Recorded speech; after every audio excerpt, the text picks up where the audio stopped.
All right. And we are live. The Last Word with Lord Cognito and Ebontis. Special Friday and a special Friday guest, episode 150. My man E, let's start with you. How you doing, man? I am doing excellent. Running like a chicken with my head cut off this morning. Literally had to help a little bit with work, so hence the delay. Thank you guys for tuning in a little bit later than normal. But yeah, got a fun announcement this week. But before I even get into all of that, let's start the show because we got a guest that is worthy of definitely a special introduction. So you got to bring him in, baby. Welcome to The Last Word, episode 150. Big milestones are fun, and celebrating them with all of you is the best part. I want to thank each and every one of you who have listened along the way and got us this far. So thank you guys very much. Seriously, the guests, the audience, the chat viewers, everybody, you guys have been amazing. Thank you guys. 150 is kind of a big one, so definitely want to give you guys a special shout out. But Mithrax is going head-to-head with the Vex, and Guardians are traveling the Vex network. Tomorrow we travel back in time to experience the Vault of Glass and the raid that started many of us on this epic journey.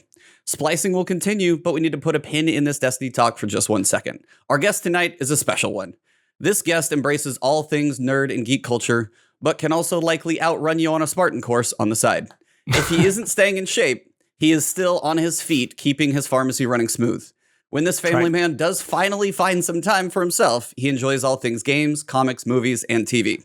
So let's welcome a hardcore Marvel fan so much that even after the Avengers game and a full MCU rewatch probably twice, he even had to pick up the Champions card game. A more hardcore Star Wars fan than most of us out there because he is an official member of the 501st Legion with his own full Stormtrooper outfit. A traveler in the TARDIS even if he was late to the party, and co-founder of Guardian Radio, the first and probably still longest ran Destiny podcast to date, and someone who can only be described as Guardian royalty, and many would consider an honorary member of the Vanguard. Let's welcome the one and only home for your Destiny news, tips, and chatter, Mr. Dr. Mark Turcotte. How are you doing, sir? Good, man. Dude, you just, that was, I'm blushing over here, dude. Like, whenever I die, you're going to write my eulogy. Like, no family members. No, it's going to be Ebontis. I'm going to put that in my will right now, man. It is you, my friend. Wow, dude, that was a hell of a rundown. I appreciate it, man. Thank you. Glad to be here with you guys, though. It's been a while, since I've talked some Destiny. So, yeah, glad to be here, guys. And wow. I mean, that was an intro, man. Holy shit. Yeah, I got goosebumps, man, because it was like the accolades was flowing. I'm like, yup. No, I mean, honestly, like from meeting you and all the guys of Guardian Radio, Guardian Con, you're one of the reasons this podcast even exists. So very special to celebrate 150 with you. You guys went for almost 300. You started it before the damn game even came out. Yeah, I mean, it's a piece of Destiny history for sure. So definitely happy to have you here joining us for one of our milestones, and maybe someday we'll pass your totals, but we got a ways to go. We got years to try and catch that one. No, not really, though. What did we end off at? I think it was like 297. Like we got. Did we get to 290s? Yeah, we got I don't even know 3 years to go. So if we make it to the end of Destiny, we might catch you. All right. I think some people are knocking on our door, though. I think probably, IGN is probably there, Destiny Community Podcast, or even Planet Destiny, right? Probably. Yeah, probably they're still there. going. Yeah, but yeah, man. We were doing the show a year and a half before the game came out. I mean, it's crazy to think back to that. How we, just talked about literally a screenshot I saw on Twitter, because I still follow like a lot of the Destiny community, just kind of see what's going on. It's all on my Twitter feed, and somebody pulled up an image of like, look at this old image, and it has a Fallen and a Guardian and a Cabal. Like, what could that mean? And I'm sitting there thinking like, could probably go back to Guardian Radio episode 6, and we spent like 45 minutes breaking down that, that concept art, because that was all that we had. We didn't have anything else back then. It's crazy, man. Now, you guys set the standard. I mean, I just missed the camaraderie. Obviously, like E said, it was one of those things that, like, coming into Destiny, I didn't know where to go as far as information, and because there's so much depth to the game, you didn't realize it. And then it was like podcasts like yours who, I learned so much, and just how the structure of you guys did it. You had fun, always had like amazing guests. So yeah, definitely got to salute. We got to give you the roses while you can smell them, you know what I'm saying? Because it was definitely, a milestone, a pillar for me as one of my regular rotations. And like I was telling you before we officially went live, like my first Guardian Con, which was at the time Destiny Con, where I met E, out in the Tampa sun. I'm like, damn, I love this game. I want to meet people who have this same passion I do. And I get there, and the first booth I get to, I see was they at Guardian Radio. I was like, oh man, you guys are all set up. You shook my hand. You probably shook 1,000 hands. You don't know who the hell totally, I was. Man. Yeah, so many hands. You shook 2,000 hands. It was cool. Yeah. But I was like, oh, this is cool, man. So I will say, I don't know what part of the, people heard this in the kind of the pre-show, but I got a new wallet for Christmas this year, and I was kind of going through it and cleaning it out. You get that real thick wallet that you always get because you're just accruing things, over the years. And Ebontis's business card was still in my wallet, man. And, I was just like, man, I had a bunch of cards from there, but I just still remember Ebontis coming up and saying, hey, I'm starting this YouTube channel, and give me his card. And, here, look at you guys now, man. I mean, you guys are doing this. This is great. It's been fun. Yeah, lots of fun, man. Lots of fun, man. So, let me ask you a quick question before we get into it. Like, so now you've been away, I'm saying, kind of doing your thing now, and one thing I did notice was this enthusiast life and stuff like that. And just messing around with different aspects, I'm saying, like comic, geek culture, other video games. Like, how has that experience been for you now that you've been away for a little bit? Yeah, it's been probably the most freeing and just fun time I've had podcasting. I mean, Guardian Radio, for what it was, with the time and place, I mean, it still was an incredible journey. And I mean, I always look back at it fondly and will never forget. I mean, there's so many memories within that. But like the reason, when I kind of go back to when we started Guardian Radio was prior to that, I was doing a just generic video game podcast for there was a couple websites. I worked for avault.com, then moved over to Game Insider Magazine, and then we moved over to Guardian Radio. And the appeal of Guardian Radio was I don't have to cover everything. It was like all I need to do is focus on what's happening in the game this week. And it was like, wow, we don't need to be playing all these games. And of course, we just kind of struck it while it was hot because there was no podcast yet. So Guardian Radio just kind of took off because we were all that there was. Yep. And so, as the other shows started coming out, we were just the ones that had been there and, had a great relationship with Bungie. So it was a perfect ride. But as the years went on, it kind of got to the point where it was like, there's all these other things, that I love, but like I just felt strapped and kind of I only have to be talking about Destiny. There was always that feeling of I have to be playing Destiny every week. I have to be logging in. And so stepping away from it, it was just kind of freeing. It was like, hey, I can go back and play a lot of these games that I missed. A lot of these games that maybe I played an hour or two of, but never were able to complete. And then, I mean, I've always had a love of comics and always had, just that geek side of me in that. And so with the enthusiast life, I actually started, I think we were doing Guardian Radio. I was doing it with my buddy Chris. But where the show is now, it's a daily show, Monday through Friday. I do it. It's like 15 to 20 minutes. And I mean, I just talk about, whatever I want. When you think of just the term enthusiast life, it's like enthusiast is like, what are you enthusiastic about? And literally, I mean, my listeners just are all people like-minded like me that are into some of the same things that I am. And, I've just been having fun, talking about video games, talking about comics. And, every Friday with the Disney Plus shows, the Star Wars shows, the Marvel shows, I'm kind of breaking those down and, comics, all that stuff. It's been a lot of fun doing that show. Nice.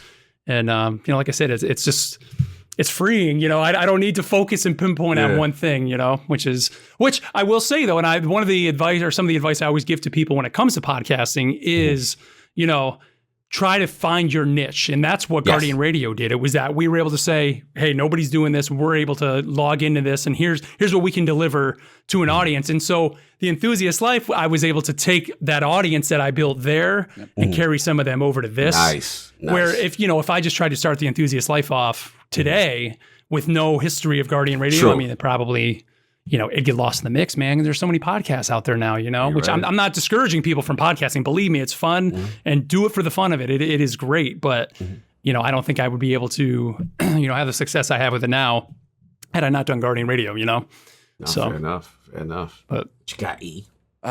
No, I mean, it's just kind of like for all the stuff that you've been listening through is like you are kind of probably in heaven with regards to everything that is out there in the world of entertainment lately. Like, totally, man. I mean, growing up, I think you're around our age. I don't know if you're older or younger. I always forget, but I feel like you're kind of close. I'll be 40 next week. Let's put it that way. I'll drop it.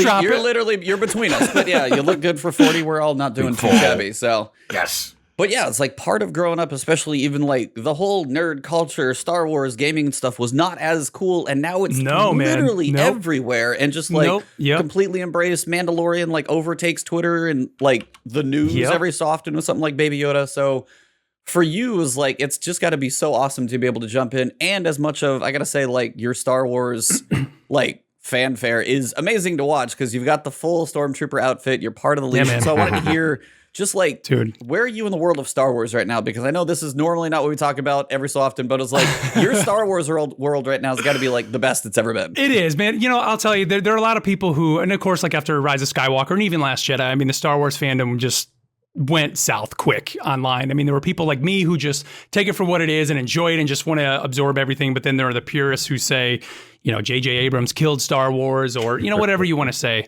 But for me, I mean, everything that's been coming out is just expanding on the lore of Star Wars. And, you know, to get a little deep into kind of the creators, I mean, obviously everybody knows George Lucas. The guy who's kind of at the helm of it right now is Dave Filoni, and he's the one that did a lot of the Clone Wars stuff. Yes. And dude, I put all my faith in Filoni. The Clone Wars and what he created with that was fantastic. What they've been doing with The Mandalorian is great. The Bad Batch, for what it is, I'll say, you know, I urge people, even if you haven't watched Clone Wars, go check that out because it's giving you a glimpse of the beginning of the Empire. So each episode, you're getting these little nuggets of like, hey, that's how they did that. Like, how did the Empire switch from clones to just regular people being stormtroopers? We're learning that. How are they able to convince planets to just go along with being a part of the Empire and not, you know, basically rebel against them, even though we do get the rebels down the line. Like, that show is great. And like, you know, the new books they're putting out, they started a whole new era called the High Republic, which I'm loving. This is taking place between like basically the old Republic and the stuff that we know.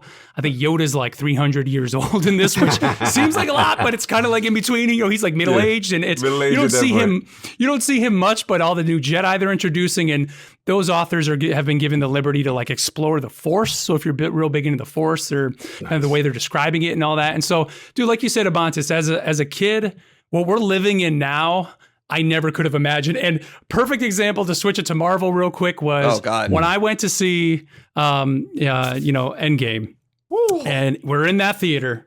And I don't want to spoil it, but I hope most people have seen Endgame by this point. Fair warning. Stop listening for like 20 seconds in case he says what I think he's going to. And those portals open, dude. Oh. I was literally in tears. Dude. Like tears of joy. And my wife is looking at me like, what the hell is wrong with you? I'm like, if you would have told me when I was 7 years old, you know, at the comic shop reading these comics, I have my original copy of the Infinity Gauntlet, that I would see something like this and all these heroes come together on screen in the way that we've had all these movies built up to it. Facts. I never in a million years would have thought it. And here it is right now. I mean, it's, and you never could imagine. I mean, I remember like when the first X-Men movie was coming out and it was like, oh, there's going to be an X-Men movie and that's cool. And now we live in a world where it's like just every other week. I mean, today there's a new Marvel show today people may not know about. It's on Hulu, MODOK. It's like a robot chicken style show. Yeah. It's a comedy show, but it's like, here's yet another Marvel show that we have coming out today. And I look at like my kids, you know, there's a whole generation of kids that are growing up with the new Star Wars, but even like my kids, their Star Wars is now Marvel. Like the Marvel hero, there's going to be like the 501st, you know, as I'm a part of as a Stormtrooper, we go to these, you know, Star Wars Celebration, we do all these conventions and that. There's going to be people just going to, I guarantee it very soon. I mean, there's comic conventions. There's going to just start being an MCU celebration at some point. Somebody's going to do it because really there's more movies in that than there is in Star Wars. And plus you have the comics and I mean, it's crazy about this. I wake up every day with a smile on my face because of it all. It's great. Oh yeah, it's like you mentioned that one line for Endgame, the line, and when it happened, like literally when you see it wiggle, and then it's like the pickup, and like you see reactions in the theater. I had the same thing. I lost my mind. My wife's probably doing the same thing next to me. Like this is what he cheers out loud for. Okay, good.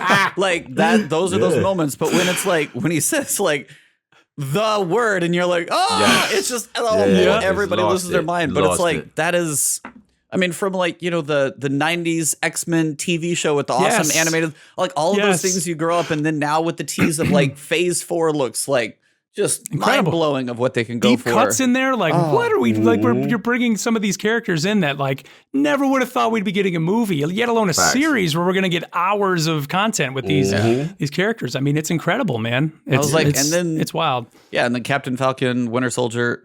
However you want to say all those, I was going to screw that one up. But yeah, it's like, man, just even that series, 6 episodes, you're like, could not be more of a polar opposite show from WandaVision. Both very cool experiences. Yep. The monologue at the end of Falcon was just like, damn. Like, and they're even able to use Marvel in those types of ways. And I'm just like, that's really cool too, to see everything. Yep. It's everywhere, and it's really awesome. You know what I will say about this too, and one thing I think, just in general, Falcon and the Winter Soldier, a lot of people were like, I don't want politics in my Marvel shows, or why are you doing this? Has anybody ever read a Marvel comic book? Go back to Stan Lee and Jack Kirby. The original theory of Marvel was the world outside your window. Those guys were in New York City, and they were writing literally about the world outside their window. That's why the X-Men exist, man. Like X-Men was all about like the fight for like racial injustice, but they put it in terms of mutants, and then you had like discrimination. Yeah, you had all of that, and so it's like when you look at the Falcon and the Winter Soldier, number one, that storyline, even though it was very different, and but Sam picking up the shield and becoming Captain America was in the comics years ago, and so like that, and they address all of that there. So it's not like this is new. That's what Marvel has always been doing, but now it's on such a grand stage and more people are seeing it. But it's great, and there could not have been a better time to do things like this and start putting this stuff out there. No, I'm with you. I love it, man. I'm completely with you. When you said both of you guys got emotional during those parts, it's because we're older. We remember as kids, you're buying those books, you're watching those, those smaller cartoons and things, and your dream is like, yo, it would be so cool on the big scale. And then let's be honest, we also suffered because we also had a lot of bad comic book movies. You know what I'm saying? To get to that point. So now you have this culmination of, I forgot how many years, we'll say 12, 15 years of MCU or whatever. 12 years, I think it's been now. Right? Yeah. So like, and to see everything woven so perfectly with the little nuances, with the callbacks, on your left, all these things. And then you get to the moment and you're like, man, like they did it. Like they really did it. Because we're so used to them most common fumbling the ball. Yeah. And you're just like, no, this is beautiful. And for me, I'm just like you, Mark. I had those Infinity Gauntlet books. I used to tell people, this is one of the greatest stories in comics. Like, when you guys see Thanos, you're not going to be ready. And to see it all come together, for the most part, almost intact with the characters they had and everything like that. But I'm with you. It was truly I'll tell you, amazing. I know we're not talking Destiny here, and I don't know if people don't buy it. I can go on and on about this stuff, bro. Here's something to point out too, kind of where we are. And Endgame, that moment was so impactful because you had all the movies prior to it, right? Yep. Yes. A little example of something that, in my opinion, has kind of failed, even though I didn't, I enjoyed the movie for what it was, is Mortal Kombat. Mortal Kombat. I don't know if you guys saw Mortal Kombat. Look, cool as hell for they're doing the fatalities and all that stuff is cool. But it was so rushed. And so now having Disney Plus and not even just Disney Plus, even, Netflix, all these streaming services, they can have a series where it's not just an hour and a half, 2 hour movie. Point. Yes. You can have a series that's 8 hours long and build those characters. And that's why the moment at the end of Endgame worked, because you had that history. Where Mortal Kombat, it was just like, here's this character, here's this character, they don't even have a tournament in the movie. There's no tournament. No. They just fight. How do you have Mortal Kombat without a tournament? That should have been an HBO Max series. And I hope they do that. I hope we had the movie, and now I hope we get a series so they can focus on the characters and do that. But, but we live in an age now where they can do that. And that's even more exciting. Like, I've been equating the Disney Plus shows and how they're going to do the Marvel movies to wrestling now. It's like you watch wrestling week in, week out. There's your Monday Night Raw. There's your series, right? There's your Marvel series, and then you're going to go see the pay-per-view in the theater, and that's going to be when they're all going to come together. That's it. They've turned Marvel into wrestling, and that's why you're going to go get your pay-per-view by going to the movies. Like that's talking about coming full circle. That's an impressive there you go. Link up there. Nice. Yes, sir. Yes, sir. But outside of even just like the screen, there's another usual smaller screen, unless you're just playing on the big screen. So obviously, you lived in the world of Guardian Radio, you played Destiny for a while, but you mentioned these games you missed, and I was the same way, like covering Destiny. I was like playing so much. I played Breath of the Wild for like 5 hours, jump back in Destiny. I played Horizon Zero Dawn for like 5 hours, jump back in Destiny. So all these things that you've missed and like either gone back to, what are the standouts that you either missed or that you're even like less Destiny has given you more time to enjoy now? What games have you caught back up on that have been major standouts, or what has kind of got you hooked as of late? I will say, like, during the time of Guardian Radio, like the Nintendo, like Breath of the Wild, I definitely set Guardian Radio or Destiny aside. Same thing with like, Mario. Like, I'm just a Nintendo kid from years ago. Nice. But the games that I really jumped into, was just MMOs, man. Like, and I think, I played a little bit of World of Warcraft when it launched, but never really got into like raiding, or I don't even think I ever really hit.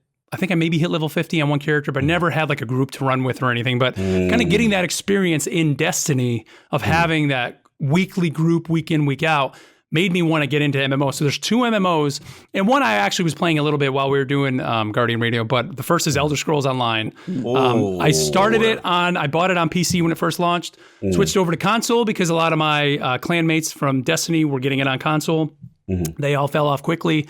So I jumped back to PC, and the PC version of that game, number one, it looks better than the console version, even though they are getting the next gen upgrades. But having the ability to put like mods into it, so you know, like just number one, to have a map. That game doesn't have a map. You have to actually hit a menu button to look at the map. So to constantly have the map on the screen is a big deal, right? But you can also populate that map with dungeons and things that you're missing. But that game is great. And I would urge people who play Destiny to maybe check that out, especially if you have Game Pass, because why not? I mean, it's not going to hurt you. It's free. Because a lot of their dungeons, as of late, the newer dungeons over the last couple releases they put out, have mechanics in them. And especially when you start playing those on veteran mode, everybody has to play their role, which I mean, it's typical where you have a healer, 2 DPS, and a tank, but it's not as strict as like World of Warcraft or Final Fantasy. But the mechanics that they're adding to the dungeons are super fun and remind me a lot of raids. Destiny raids. So if you're into, you like raiding and that in Destiny, give Elder Scrolls Online a chance, and don't be intimidated by it being an MMO because, I mean, you can play that game just basically solo. Like everybody's clamoring, where's Elder Scrolls 6? I need Elder Scrolls 6. And I'm like, dude, Elder Scrolls 6, 7, 8, 9, and 10 has been out for the last, 5 years and you're just missing it. Like there is so much story content in Elder Scrolls Online. It's incredible. They've been putting in a ton of the like I said, like the Morrowind, the Skyrim stuff, and the worlds are just kind of implanted them in there. Yeah, that community is very big, and they've been growing, man. The support has been tremendous. What is it, ZeniMax and those guys? It does that game.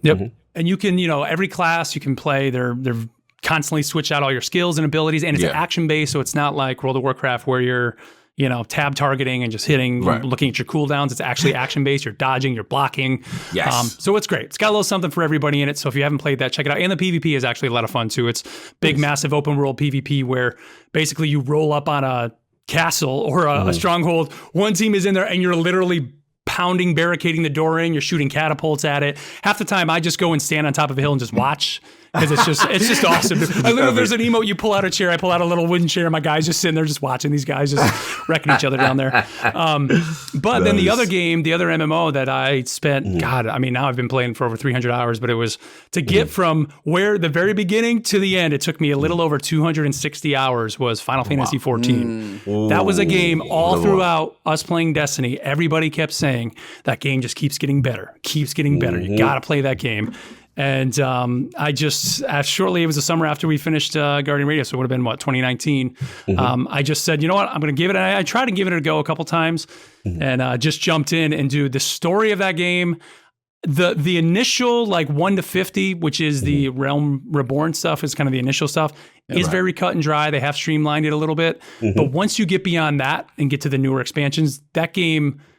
I'm going to say it right now. I mean, I love Final Fantasy VII for the story, even Final Fantasy III, which is really Final Fantasy VI. Great stories. Yes. Final Fantasy XIV is the best Final Fantasy story. Bar none, dude. I promise you, because you are, dude, I'm telling you. Six guys might come for you. The six guys might be, I'm telling you right now. They're very passionate about this, Mark. I don't know. I'm telling you, man. It is incredible. And then on top of that, I mean, it still is very much kind of in its trope of Holy Trinity of healer, DPS and tank. And you are on cooldowns. But once you kind of learn your rotations and start going through those dungeons, again, as the newer dungeons have come out, like Elder Scrolls, they've put more mechanics in there. So you're all having to work together to take down dungeon bosses. And I mean, if you want to just play just the story, which it's always weird saying this MMO has an incredible story, because you don't really think of that with an MMO. But you can pretty much play solo and just queue in with dungeons from, 1 to level 80 where we are now, and it'll take you well over 250 hours, probably more. I mean, now Endwalker's coming out, which is intimidating to a lot of people, and that's one of the problems that game has, is that they're so deep into it. You can buy a bypass and immediately get level 80, but it's like, you don't want to do that. And I was on the fence when I first started playing it, but everybody kept saying, just play through it. Just get through it. Just get through it. Yeah, just stick with it. And that's cool, man. It's awesome. Love it's to great. see you branch out on that, man. Really cool, really cool. So you've been watching Destiny a little bit from the distance for the periphery. I have, man. Just been checking out what's going on. Have you stepped your foot in there recently?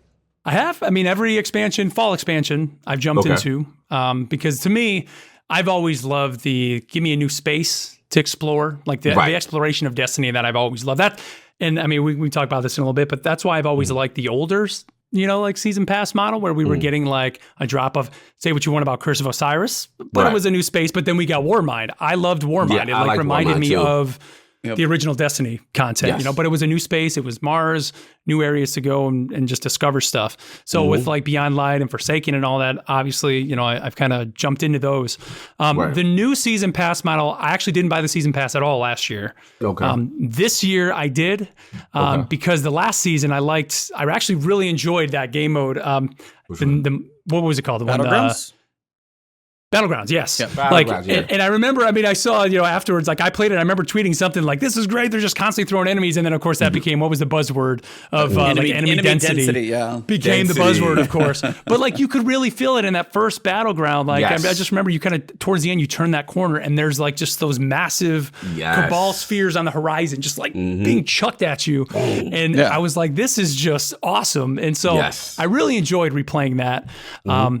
But, the season model for me, it's not really giving us a lot of new spaces. I mean, we're getting these new activities, but they're kind of like playing Override this week. I jumped in, not only just because I knew I was going to be on the show, but I bought the season pass. I'm like, let me see what this is about. And it's just, I'm not going to say it feels the same, but it just kind of is. It's like, just kind of like, we're just kind of doing the same thing, but we're throwing some little gambit mechanics where I'm grabbing some motes and kind of tossing them in this thing. And then we're fighting a boss, and it's, and for me, because I'm not as invested in the game like I used to be, I'm not all about upgrading to get all these new mods, which really seems to be, that's the thing, right? Is you're upgrading your item, your artifact, and it's to unlock all these new mods, which then you can take into the new raids and stuff like that. And for me, because I'm not playing it like that anymore, it's not really doing it for me. So, no, I get that. So that's where this new model for me is kind of just fizzling out a little bit, But it's understandable with the team size, they don't have enough developers there to keep going with it. So I was going to say, like, for sure. I mean, even for me, like, I'll start the season kind of hard for a week or two. But even when you look at the seasonal calendar for me, I'd be like, it feels like it's going to be a Tuesday for me. It's going to be my Tuesday login. We've got the expunge for like the next 6 weeks. We have the couple weeks of Override on different locations. But I was even just trying to grind out the Splicer Gauntlet for Override. And I'm sitting there just like, the only thing I can do to upgrade this thing is Override. So I'm playing Override for days, like, straight. And then after a while, I'm just like, this is literally all I'm doing. I'll like go do 2 strikes because they're like the thing of the week. You get your ether from there. You buy your keys just like you did with the hammer. So it's Hammer 2.0, slightly better quality of life. But I'm just sitting there like Override. Hey, occasionally I got the network anomaly, Override. And it's like, so I'm looking forward to the expunge mission to see a little bit of the story progression go forward. So it's like, for the activities for me, I'm with you. Like, my Tuesday login, check out the Battlegrounds. What I've really enjoyed has been like these last couple of seasons, like Beyond Light set up some cool stuff, but these 2 seasons of voiceover, NPC interactions, and the stories this season have been game changing. And it was like, from you coming back from Destiny 1 and like, we're all lost when we finish the campaign of Destiny 1. Like, what just happened? Versus now when it's literally just like plastered in game in front of you. I was just kind of curious your thoughts of how the story has progressed and what's your hope for kind of going forward. I mean, that's one thing that I think, if anything, they've done. They've obviously found that out, like the best way to do that now. I think having these little, I mean, it's almost like a Star Wars holocron, right? That they're kind of giving you. It's probably not as much of an investment for them to, put animators on creating those. I think it's great for them to do that, because before, this content would have been hidden behind Grimoire cards, right? You would have had to have Bife and Myelin basically decode these things for you. Now you have, it's literally, like you said, it's plastered in front of you. This is, every week you log in, you're going to get the new story bits, and that's great. I think the fact that they've been able to find this way to do that is awesome. I mean, even the little things where now you're going up to the characters. I mean, Destiny 2 has been doing this, but where the characters are actually standing in front of you, then it kind of does that slow pan, and then like the stuff comes up on the side. Like, even that has been having Destiny 2 do that over Destiny 1 has been nice. For me, in terms of the story, being that I'm not logging in every week, I am behind on the story, if you want to say. You're kind of just like, all right, this is cool. I mean, seeing characters come back, this week has been kind of cool, characters that haven't been there for a while. But, I think if you're someone like myself who's been away from it for a while, you come back and you're just like, all right, well, the Vex now have made everything go dark. I like the aesthetic of, kind of the little, what do you call them? Like little cyber blips and things kind of over there, which is cool, Yeah. But I don't really know where. I think for me, where I would want the story to go is like, I just want the darkness to come, man. Like I want to see what is in these ships, like for real, because that goes back to Destiny 1. This is great, and we're taking our time to get there. But is the Witch Queen going to deliver that? That's a good question. I don't know. Yeah, are we going to just kind of get back into this now steady stream of here's your season, here's your activity, unlock these mods and upgrades, and that's it. Like, I don't know. Yeah. That was a good point. No, Getty. No, go ahead. Yeah, no, I was just saying it's a good point because, especially from your perspective, obviously as a hardcore person that now stepped away and then you kind of getting back in. I think what's interesting is what you said about how you were more of a fan of the expansion model as opposed to the seasonal model, because as a hardcore person who played Destiny consistently every day, it is a struggle for this type of drip feed content for a lot of people. I can imagine, yeah. I think what the transition for us, has been, I know I was rough on it too because I didn't adapt well to it. I was just like, I want more, this is not enough, and, I want the big expansion. But like you said earlier, Mark, beautifully, is that, they're on their own, obviously. Resources and development is not the same, you know what I mean? So we have to change the expectation a little bit. But what I found now is I've got this nice balance where, like E said, I log in on a Tuesday, I do my story beat stuff, I get my narrative stuff done, right? Do any cool weapon farming and stuff like that I do see, and builds I do see, I'll go get. But then after that, like by Thursday, Friday, I'm already like, okay, I can play other stuff now, Yeah. So now I'm in this like nice little balance where I'm actually able to play other things and be productive. Because let's be real, when Destiny's good, Destiny takes your soul. Oh, it totally does. Yeah. Like it is a selfish relationship. It doesn't want you talking to anybody else. It wants you focused on the goal. So I know what you mean with that balance and stuff like that, and being away and just how you adapt with it. Completely understand with other games and stuff like that. Yeah, and they've said before that they didn't want Destiny to be your only game, right? Yeah. They've come out and said that before, but I think they've said that before they finally came out and said, we're considering Destiny an MMO.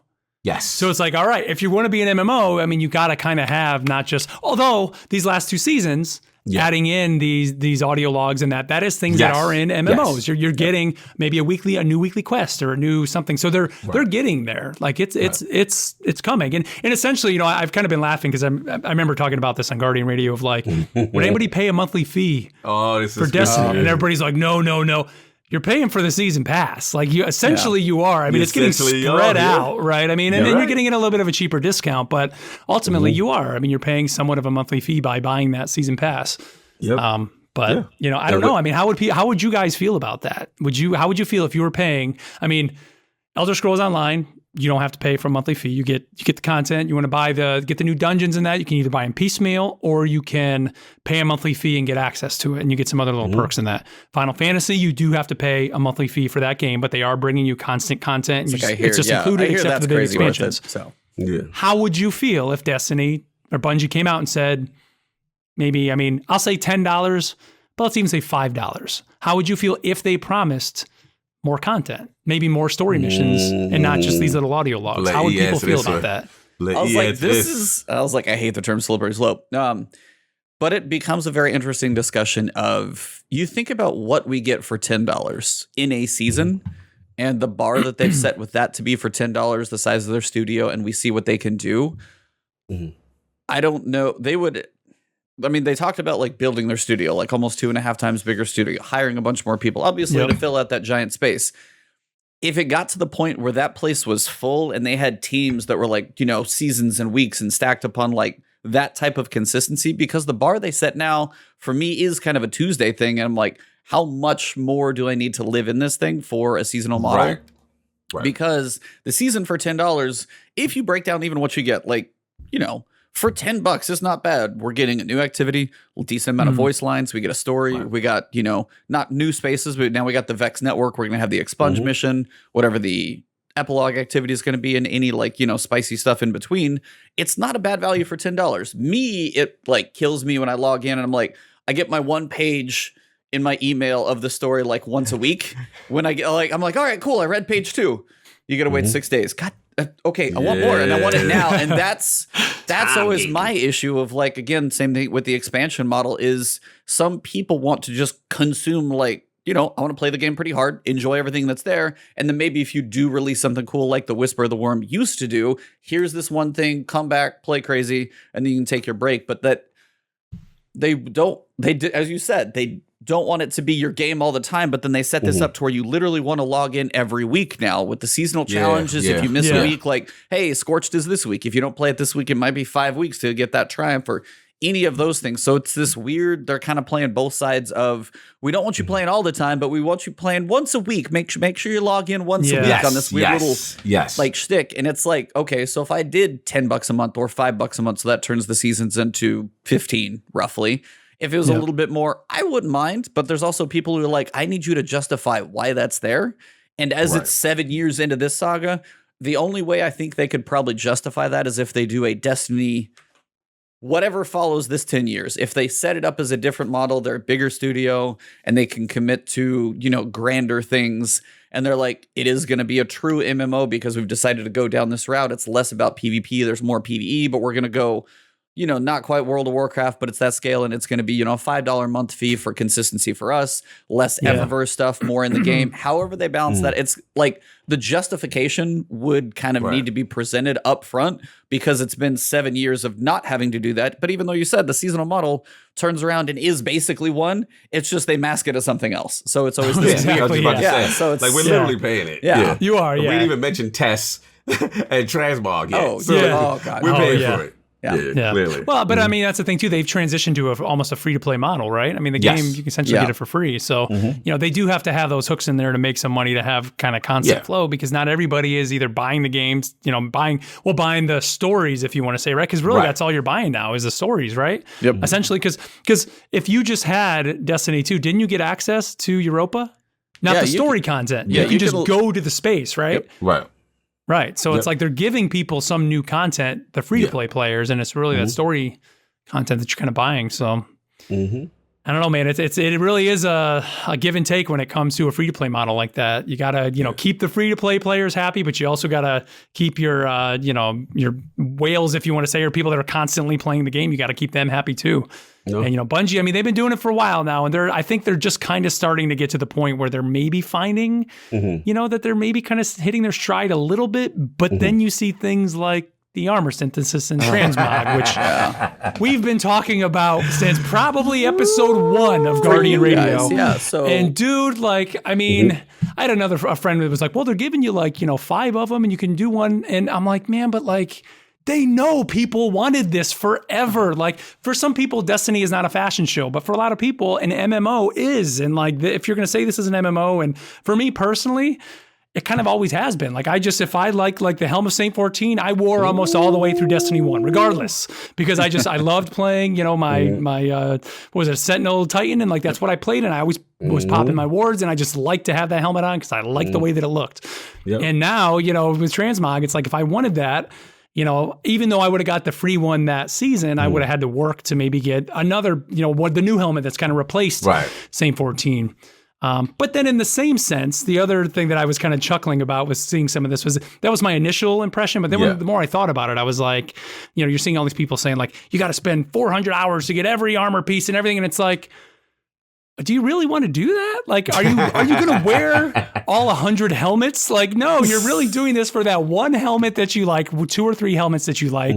And you know what? Maybe next season it'll be there. Or don't transmog anything to it. If you want to wear the helmet, put the freaking helmet on in the tower and walk around. And then when you go back into your strike, switch back over. So I actually kind of see both sides of the coin with that. But it still is a little bit silly that they just made it so obtuse to do it this way. It's it's actually grinding for it's it. Crazy.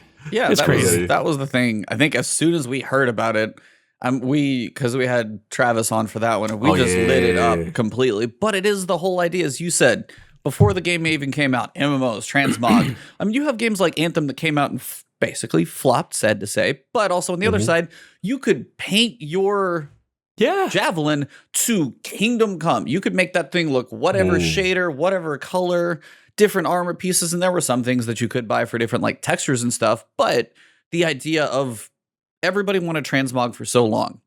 And then it finally comes out in the worst possible way that I think any game has ever done it. You're just like, how do you do that to the people who've been asking this for so long? And you're like, I get you either have it crazy grindy, you have the paywall somewhere in between, but it's just like, they made it so unimaginably unfun. It's just like, I don't, somebody was just like, okay, so let's do this thing. We need to add 3 more currencies, add the grind. Like somebody somewhere screamed and apparently got listened to. And you're just like, I don't know how this happens because no other game I think has made it this ridiculous. You either pay for it or it's something, but they have both. And it's those weird moments where Bungie does great things with like the Presage mission. I'm like, I'm literally playing Alien the movie. Amazing. Yeah, which was great. I did play through that, man. That thing is awesome. So good. And then you turn around and see an announcement like this and you're like, just like facepalm moment. And you're like, how do you do both? How? And it's like, I know there's different teams and different decisions and finances and business. I get all of those things, but sometimes, man, it's very questionable. So I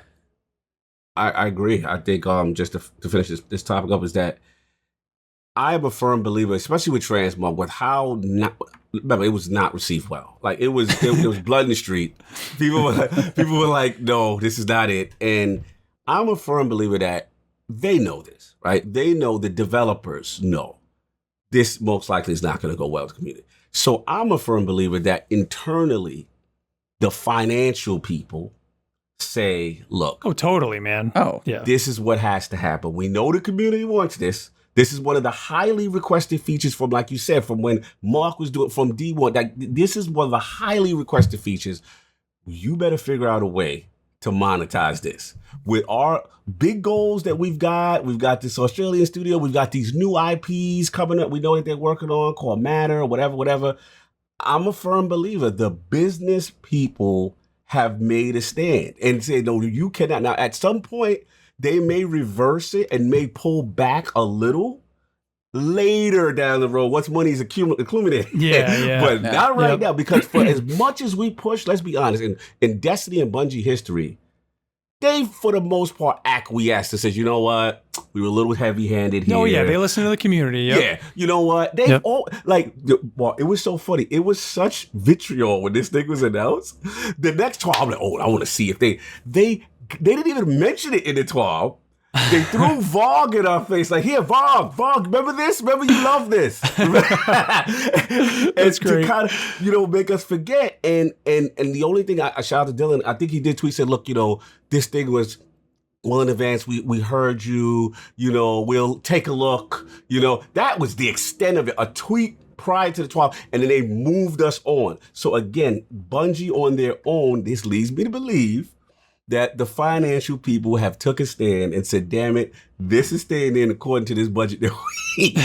I'm a firm believer, man. You think I'm all what are you thinking, man? Yeah, well, I think one of the bad parts was not only the initial reception of it, when it was announced, because that was really when you saw the buzz, but then when it became to light that it was not only, I guess it was originally too, you knew you were limited per season, but also you're limited, what is it, every 2 minutes? One of these things drops? Yep. So this was almost like back to the Curse of Osiris, the XP grind, right? When people discovered that, it was the same thing. And it was like, how did you not learn that? And how was there? And yes, it wasn't the developer's decision to do this. It was obviously financial people. But like, how did somebody not bring that up and say, like, don't you remember what happened then? Yeah. And how many players we lost? But I guess maybe back then the content wasn't as good, maybe in Curse of Osiris, where now, you have Vault of Glass coming back, you have, all these different things that you can do, these weekly missions and that it is going to be, there is content there for you to jump in. So at least you can say, hey, we see that, we're looking at it. But go check out all this other content that you're going to know and love. And go look at the world's race, the world's first race. Go look at this. Yep. It's great. Go, squirrel. And so, like you said, I see them eventually at some point, backing down. Yeah. And they always do. Bungie, that's the thing, man. For what it's worth, they always listen to the community. And the Destiny community is about the most predictable gaming community of all. Like, it's always... the hype, and then the content comes out, and then it drops, and everybody hates, and then the hype again. It's this constant back and forth. It's crazy, man, but this is the way it is, I guess. I agree. I think you're absolutely right. It's a fun journey that you have to not deal with consistently and talk about the same thing over and over and over. Dude, that's what I always told people was like Guardian Radio, and I mean even you guys doing your show. Destiny is like the golden goose that just keeps on giving. Keeps on giving, baby. It is the greatest game to podcast about because there's always something to talk about, whether it's controversy or whatever. There is always something in this community that's just like I don't even think like you can go search like World of Warcraft podcasts and there's maybe 4 or 5. Search Destiny, there's probably 40. It's just crazy, insane. Man. There's so many because there's always something. And so everybody in this community is so passionate, and that's a great thing. It really is. It's awesome. Absolutely. Yeah, the passion is always off the charts, but then it turns around and it's like, depending on which direction that passion I was going to say, which direction is it going? It's going to be potentially pretty fiery and spicy, so that's always the other fun side of it. So before we get into VoG, because that's not quite here, that will be launching tomorrow, I wanted to get your take on another spicy topic in the world of the game right now, and it's the side that doesn't get a lot of love at the moment, and that's Crucible. So from an outsider's perspective, and you kind of jump in occasionally and you play don't that often, what does the world of Crucible look like to you from the outside, from the Twitter feeds, when you jump in? How is that just as something when you log in? What is that world like to you? Well, somebody, I think it might have been you, Ibanza, said it earlier when you were talking about them creating an MMO, and you said that, they might say like, oh, we're not going to put our focus on PvP. I almost jumped in and said like, haven't they already done that? Like there seems to be no focus at all on PvP. It says an outsider looking in and seeing the PvP community just kind of in shambles. Like, when's the last time there's been a new map? 2 years. Talk to him. 2 years? 2 years. It was because you had... Oh my God. Like, what is going on with that? Like, that is, to me, that's mind-blowing. Like, and especially because that was like one of the selling points of the game going free to play. PvP was free for everybody. So why wouldn't you want people jumping in? I mean, look what they're going to do with Halo Infinite. Obviously, it's not Bungie, it's 343. PvP is free. Because they look at games like CSGO, like, Valorant, any of these multiplayer games, that's where your community can start, and then you can transition them over. So to me, the fact that there's no new maps in there to appease that community is just, I don't know what they're doing over there. That to me is just crazy.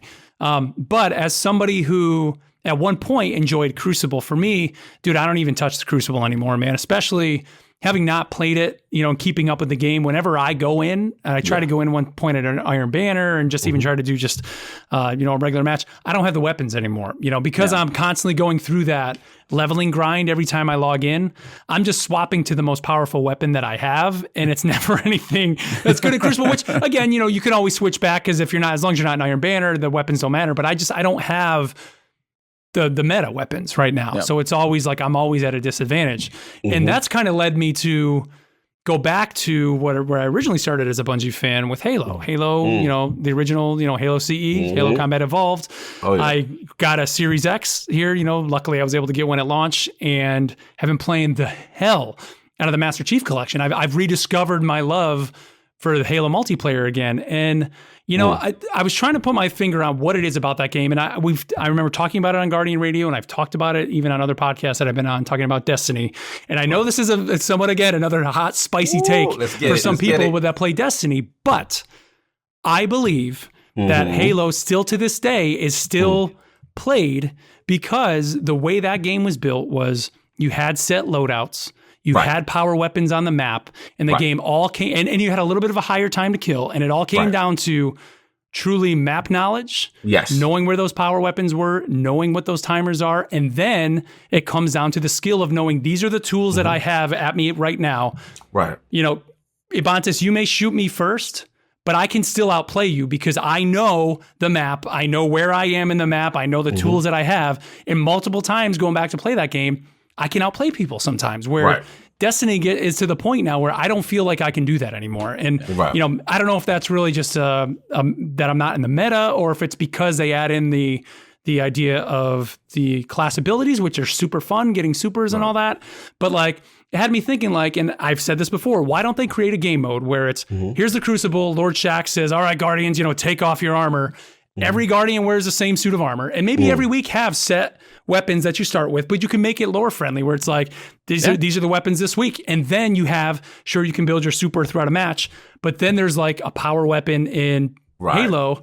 There's a super drop that drops in the middle. So teams start fighting over this part of the map because they know the instant super drops at this time frame and everybody's fighting over there for it. It's just, I don't know. There's something about playing Halo that to me seems so much more competitive and so much more, I mean, fair is not the right word, but it's like just skill-based, I guess, where Destiny, it's like, if I don't have the meta, you don't have the meta, the idea of them wanting it to be your guardian across all play of Destiny, and I get that. Like, that's super cool and that's fun. But as somebody trying to come back to it now, and then I can even imagine somebody that's new to Destiny trying to get into it, sure, throwing supers around is fun, but getting hit by supers and shot by, a hand cannon from halfway across the map that you don't have, that you will never have, you're just going to quit, because it's like, screw this, I'm out. And you're going to go play Call of Duty or whatever, which I don't know. That's kind of where my take is. And then, but whenever I say that, people always say like, well, we had something like that when Destiny 2 launched and the, PvP community hated it because wasn't that like the, double primaries I was there and stuff for, like that. Like people were all like, it was all primaries and it killed the meta, but it was like, so what was different about that time of Destiny 2 and let's say a Halo 3? Like, what is it about that was different? And the only thing I can put my finger on was it was the time to kill was a little bit longer in Halo. And then you had power weapons on the map. And then, I don't know, I don't know really what else it was, but there's something about Halo to me that now is so much more fun than going to play Destiny. And like, if I had the choice, it's like Halo all day, man. And that's why like Halo Infinite, I am super stoked to go play that. I get it. No, I mean, it makes sense for you because, being that those guys, the originators, and like you said, it's about map control. It's balance. It's separating. Because one of the indictments, you said it perfectly. You've gone away. You come back now to play PvP, but you don't have the meta weapon, so you don't really stand a fighting chance unless you've been consistently involved with the meta and knowing what's going on, and then got to attain it before you can even jump in there. So yeah, it's an interesting thing. I mean, but just back to your overall point. Again, I've never seen such neglect like this. And the issue to me, like, and I said it ad nauseum, other podcasts, just that, again, if resources are an issue, or that's fine. But the fact that they're not communicating it is a little troubling to me. Yeah, man. Because it is beyond the butt of every joke. It's really bad. And this was I remember, correct me if I'm wrong, Mark, did you guys used to have like the Crucible guys and devs on and stuff like that back in the day? Yeah, like definitely. Was Newski and those guys? Yeah, totally. Yeah, I remember listening to those episodes, and you would get these very in-depth discussions about the meta and the decision making behind things. And that doesn't even exist anymore. Like those type of deep dives and conversations. Like, remember we'd be like, "Hey, it's John from the Crucible team here," and you don't even hear from them anymore. I mean, dude, I'm still good friends with Swain from Crucible Radio, which doesn't exist anymore. How could it even if those guys had kept going? How could it possibly exist today? Exactly. There's no way. Like, I mean, I'm sure if you want to just keep talking about the same thing every week, but there's nothing new. There's no way. To talk about in the Crucible. It's crazy. That's why shout out Mercules, Fallout, Cool Drewski, Guy. Yep. You know what I'm saying? Those guys keeping the torch going because I mean they're really good, especially with the in-depth aspects, the intricacies. But it's just one of those things where it's like, what is going on? Why are you not talking to at least give us an expectation as to when you may address it? And then we got to talk about the elephant in the room, which is, again, this supposed new IP, that baby PvP focus. Are all the resources there? Like, what's happening? But it's their duty to communicate. I mean, new seasons come out. And we don't have a map to match the, you know what I'm saying? One map. How do you not have one map a season? How do you not have one map with Europa? That planet is begging to get played on. Begging to be played on a snow map. I mean, come on. You could even put on a white shader, which I don't even know if we're going to get tomorrow. All of that stuff's a thing. But no, like one thing that you said, Mark, too, and like over way too many episodes and probably yours as well, I feel like the idea of that mode where set loadouts and kind of like you can pick your options where it's perfectly balanced, like gear's pretty standardized, you just got like set specs, would give people, especially as you said, like you or a new player, a chance to jump in and kind of understand PvP. without having crazy ability spam. People have 100 like intellect specs, so they instantly get their super and they get it back again. And then they've got this hand cannon, as you said, with 5,000 rank. And I know it's a joke, but all of these things that people have grinded for, and a new person comes in is like, holy B, and they can't get on board with this. And they're like, this is a way too big of a hill to climb. How much time do I have to put in to get reasonable at this? And it's like, there's a lot of work that you got to put in, a lot of different guns that you got to go get, and then the skill ceiling of movement and everything else to learn. But there's no like leveled playing field. And one thing, it's like, shout out to Division. Trust me, it has its ups and downs. Yeah. But one of the modes, and actually I heard it was actually kind of working on coming back, is survival. And that's this weird thing about a battle royale that does have, and I guess it's probably that ease of access for a lot of people. You can hop in and know nothing, but you know everybody else is at least starting at the same point every match. It's the same, So like whether they pick up a cool gun, like, hey, they got it that match, but if we start the next round, we're all flying in empty-handed. And it's like, I'm not a huge fan of battle royals, but there's something about that of at least I know everybody starts the same. Somebody could be better than me, totally know where to go, better at those quick gun plays in like the high tent settings. That's fine. But if I step into a match and I just know I'm behind from the get-go, that's tough. And I like what you said. People haven't played in a while. Play every so often. If there was a mode to just be like, I want to play some standardized Destiny PvP, and it's like they won't do that. And I think that whole standard, like certain, like, you know, a couple pulse rifles, hand cannons, scouts, a couple primaries where you can pick from. You got a shotgun, a fusion, like one of each basic weapon you can pick. And they're going to balance that one mode to be as perfect as possible. And it's like, you could have like pure skill in there. You could lower the ability times. You could mess with stuff.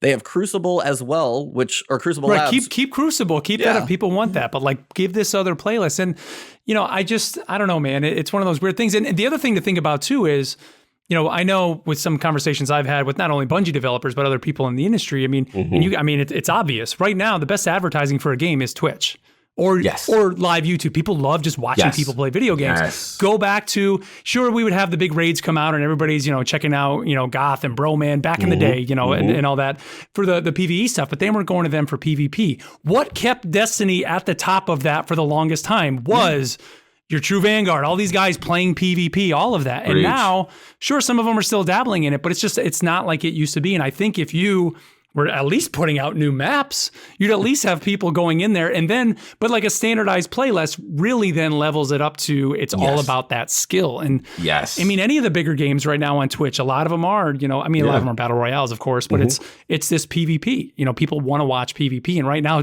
your game is out there as a free-to-play game, so you want to get people playing your game, and you're not putting out new PvP content. Like, what are you doing? Like, you're just right there. You're automatically just totally just not like just I guess what do you want to say? Just avoiding a whole new potential audience that could be there for you. And it's to me, that's just crazy. I don't understand it. Completely agree. It's baffling. No, that one's a little on the mind-boggling side, of course. But we do have some things going on in the PvP world, shockingly, because we always do. And this has got to feel like year one of your podcast was we're talking about the Vault of Glass again. Yeah. So we've got the first reissued raid. We're actually going to get to use that little Legends little button on the director. And we get to go back into the Vault of Glass tomorrow. And for obviously my co-host, this is a special piece because when it comes to raid rankings, it sits at the top above everything else for this man, pretty much no matter what. I don't think I've seen anything knock it off its pedestal yet. So I got to start with you, and then we'll get to Mark. But as this is your baby, how are you feeling going? We're 26 hours away at this point. How are you doing? Are you jumping out of your skin? You got your team ready? You got your like food and everything? You going for the long haul? I mean, where are we at? Oh man, we're on the eve of greatness, man. I mean, this is special for me. I mean, you know the story. You know, it's one of those things. You know, VoG literally prevented me from throwing Destiny in the trash, literally, because I was very jaded. I was very, you know, concerned about the game. I didn't understand, you know, what the MMO in the console space was. So, you know, when people were telling me about, oh no, you got to get to level 30, you got to do the raid, and I'm like, I already beat the campaign. But you know, I remember again just starting the Spire and opening that bad boy up and going in there and the jumping puzzle and just the mystery of it all. And then obviously to the Atheon fight, the oracles, all the different encounters, and saying, okay, again, I wasn't a WoW guy. Like I never experienced anything on that level cooperatively in a video game. 6 players, no help. You don't know what's going on. So yeah, for this it's special. I'm very excited because there are a lot of my team that came in at Destiny 2 and never had that luxury of really doing VoG, And for me, there's that curiousness. Okay, what do they change? What, man. Do I expect like a major change? Probably not, but I'm curious to see what nuances, how it translates next gen. And then this is a unique world first because it's like everyone's 1300, so it's full accessibility from the jump. Everyone can jump in, right? And then you throw, okay, the world's first means beating it, but then beating it in the special challenge mode where you don't know, and it's an automatic. So it's a whole new dynamic. I'm excited. We got to see what's going on. And then, of course, the weapons. Come on. You know what I'm saying? Mythic class, Fate Bringer. Again, one of the reasons why it ranks so high, because my raid rankings are very complicated. The reason why, yes, nostalgia, yes. I'll be the first to admit you always give me crap, and people give me crap. You're prisoner in the moment, King falls better. And I always tell people, 1A, 1B, 1C, however you want to rank it. But the reason being is that, again, and I've always, and again, not to attack King's Fall, because King's Fall is amazing. But my main reason is I always feel rewards don't get valued enough in my ranking system for raids, right? And Vaulted Glass, boy, you know what I'm saying? Like, it's good, man. Iconic weapons in this thing, and I'm dying to see how they translate. So look, it's gonna be fun, man. I'm excited. It's on a Saturday, thank God. I get everybody in, and I'm ready, man. I'm ready. I'm hyped. I even hit you up. I was like, bro, if you ain't got nobody, I'll get the crew. We gonna go over the PC. I think I got it basically. I think I got. Cool, I got enough. I was like, I'm actually gonna bring my brother in. So. Gonna bring Stonewolf in. Okay, got a couple other people. So we got just a kind of a mixed crew. Good. Because I don't have any of my original players that I played with even probably still touching the game. So, but no, for me, it's like, it is one of those, it's on a Saturday. It's gonna be weird because it's a new raid in Destiny 2. It's gonna look amazing on PC. I'm waiting for that because like you take this thing, high resolution, high frame rate, however, fancy you can play, next gen consoles, field of view for everybody is going to be a little different animal. All that stuff is going to look really cool, but it's also going to be very strange to be like, it's a new raid, but I feel like I already know most of the encounters and what to do. There's going to be tweaks and there might be Wyvern champions. Totally, yeah. I know that stuff. I was like, and we'll get to those like speculations of what you guys think, but it's also the first time very weirdly to go into a raid and kind of, have most of it in your head already going in because we've experienced, but there's also half the people who probably haven't touched it, ever seen it, no idea what the hell's coming. So I will be curious also when we get done, say next week, to know with the knowledge that we've got, and then also experiencing something like Last Wish, which is just insanely complicated. 18 hours was the first clear. The depth of the mechanics in a Last Wish versus, VoG. It was not as complicated as some of the stuff they have made now, so I'm very curious how they balance adding a little bit, but still giving it the proper treatment to still be VoG. So I'm very curious, and I wanted to ask you guys, what changes do you want to see? What do you think would be just crazy? Where do you see changes coming? And then just, Mark as well, where are you sitting at as 7 years ago, and now we're back in time, so. Well, one change that I hope is there, and if it's not, I think it's a complete miss. What number chest was the one that everybody still has been looking for? Is it like the 7th or 8th chest? Sixth or 7th chest, yeah. Yeah, like there's a 7th chest in the Vault of Glass. If there is not an extra chest in this vault, they failed. Right there, failure. Absolute failure. It's got to be there, right? They have Luke Smith. You better be hiding that chest in this raid, because if not, you're crazy. But just real quick, before we talk about this, dude, like this, to me, Vault of Glass, like a lot of it is the nostalgia of it and the unknown, and a little insider baseball for Guardian Radio. And I'm not gonna say who it was or anything, but and it wasn't me. I'll tell you that much. It wasn't me. But we knew that there was a very tight clan pre Destiny 1 coming out that went to Bungie, did a play test of a raid.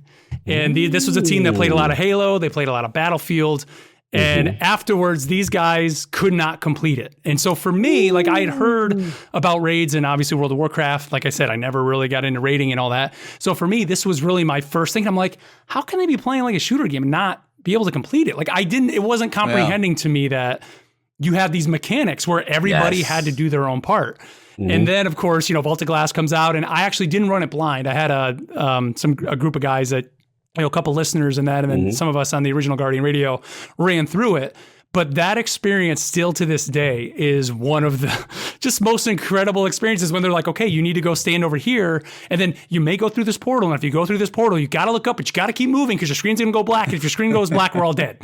And I'm just like, what are you talking about? And then, you start doing it and you start getting it. And it's like, all right, well, when you come back out, we all got to run to the centerpiece and, shoot at this guy. And I mean, the completion of that was just awesome. And having the jumping puzzle and just the aesthetic of the raid is just awesome. And even the idea of opening it was awesome. Now we do know with this, right? I mean, we're going to have to open it, but it's not going to be obviously in a public space because we're not going to be doing, but just that's going to be, I think, a lot of fun, which I have a feeling it's going to be difficult to open the vault. I think a lot of people are kind of just thinking like, we're going to be able to get in and just do it like we used to. You're talking about champions getting thrown down.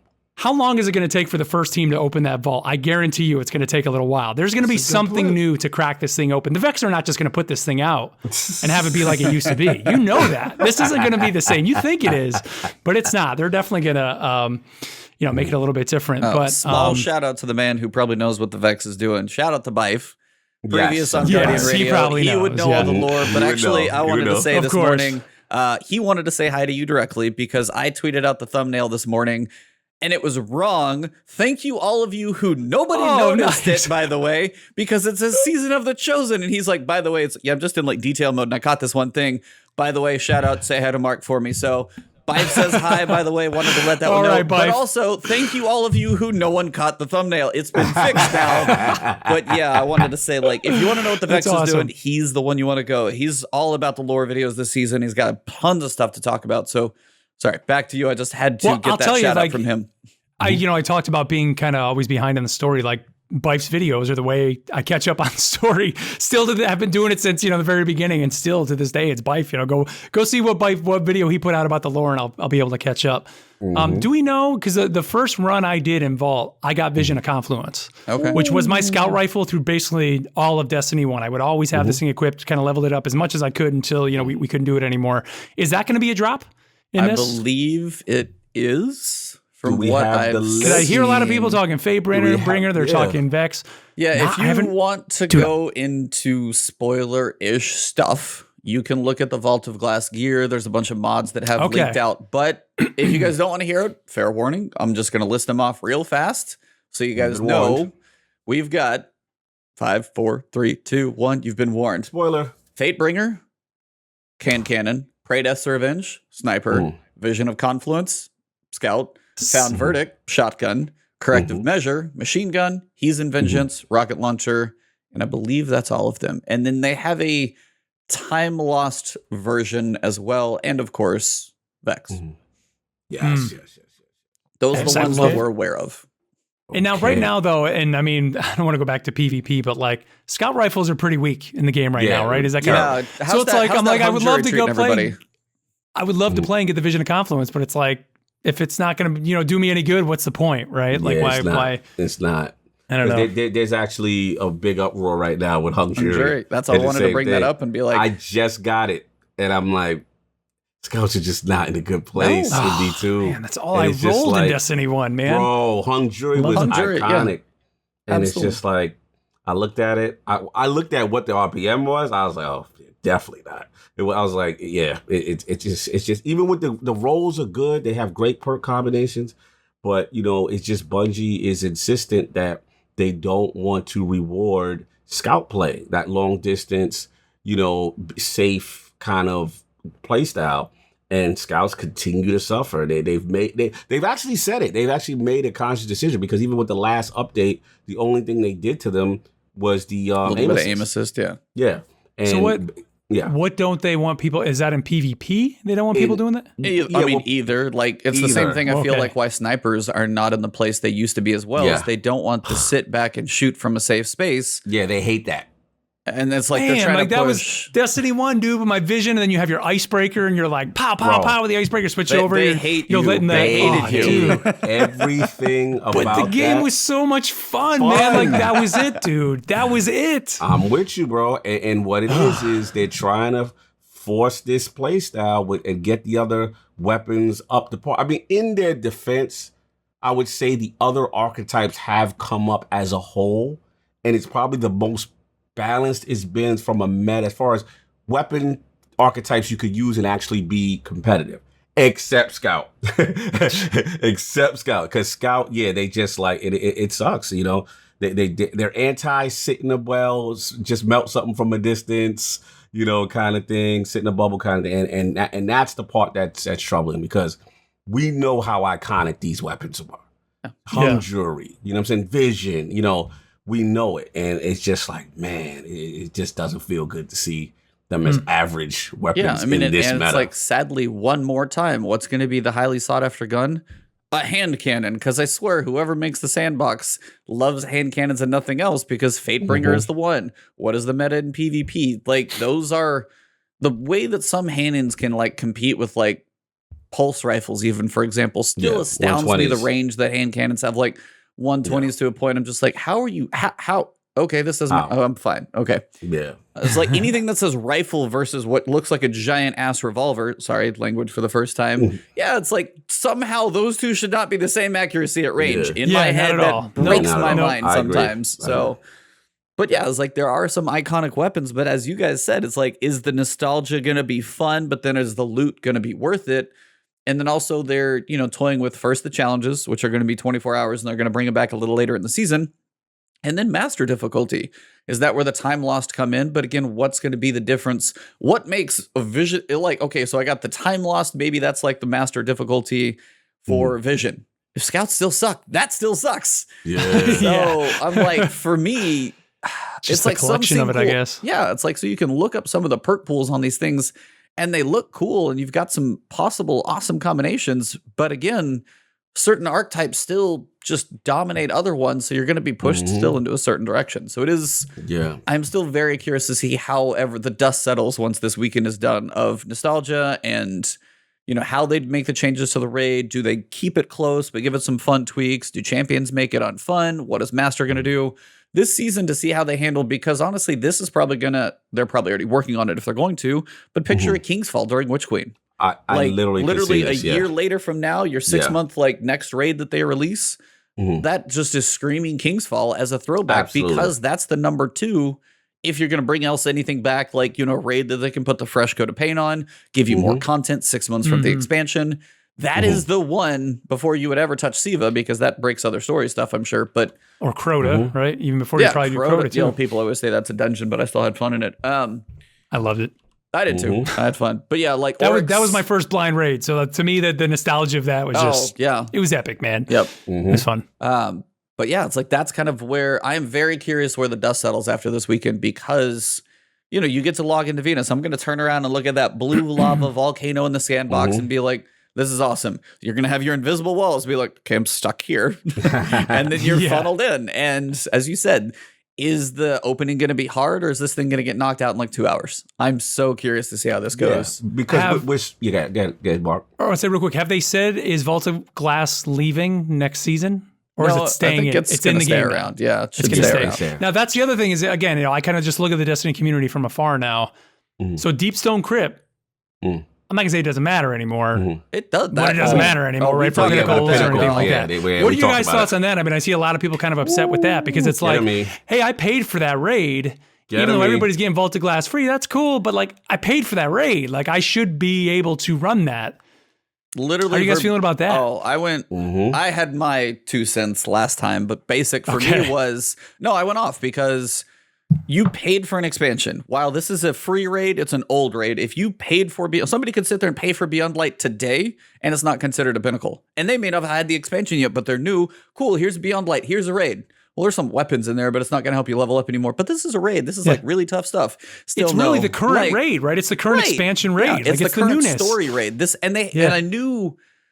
Also, my curiosity changed when they're like on the Legends tab. I was like, oh, they're just putting Vault of Glass in a little isolated little bucket that's not actually in the world. It's just an old raid experience. And I'm like, so you're literally putting it in there and you still turn off the pinnacles? It's 10 levels of pinnacles and you already did the contest mode for Vault. It wouldn't matter if people were 1310 or 1320 going in. 1300 as high is going to matter tomorrow.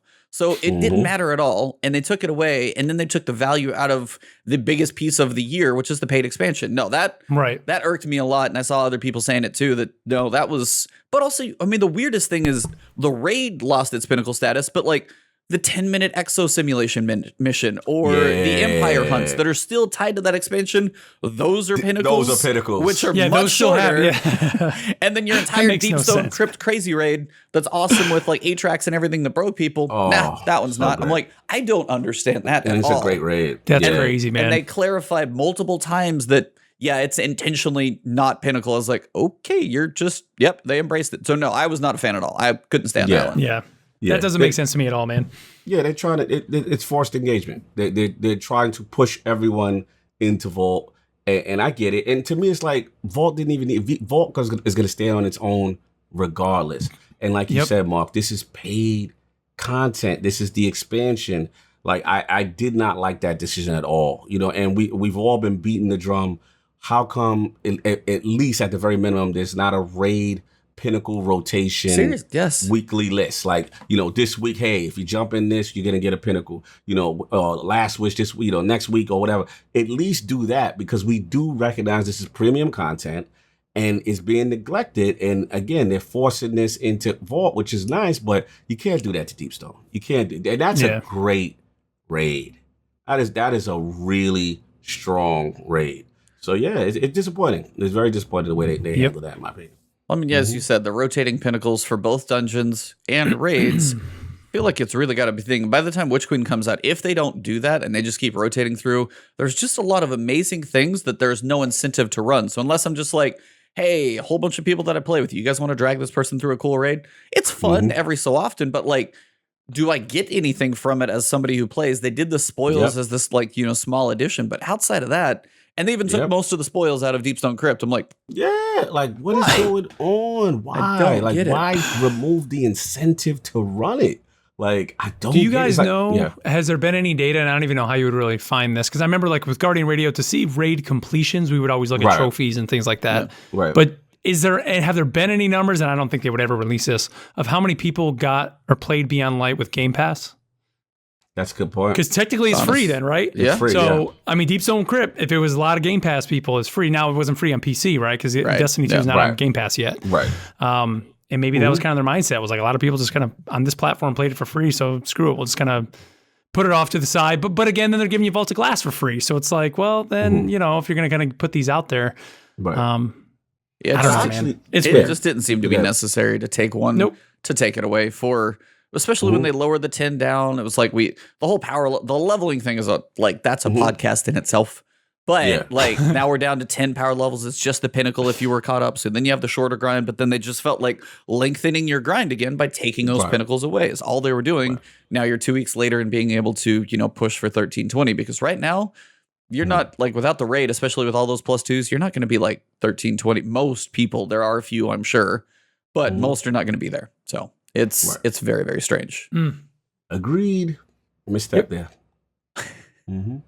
But we do have a little bit of news, obviously. So you guys said 1300 is going to be the power cap, period. That's contest mode. So from Saturday when it launches, which is 10 a.m. Pacific time, it's going to go live. Your contest mode is going to be active. So as long as you're 1300, you don't need to be any higher. And that is the highest you'll be able to be for basically any encounter. But then they have challenge mode. So you're going to go through as a fire team, beat it once. And then if you're going for the belt, which is a silver belt instead of a gold, because it is a reissued raid, they did make that distinction. You're going to have challenge modes. And I wondered if you guys wanted to go through the encounters, how you guys think each of the encounters, because the main four, obviously you said the entrance, you've got the Oracle whole fight and, taking them all out. Then you've got, I guess there's 5, because then you've got, because then they start. Because don't you fight the oracles and then they start kind of coming up from the bottom too, right? Then after that, and then you've got the boss there, which I can never remember his name. Templar, yep. And then you got the Gatekeeper and Atheon. So there's 5 possible places. So I wanted to kind of go through and see what you guys think for a challenge mode. From what you remember, how they can make that a bit spicier for the challenge mode. So start with the entrance.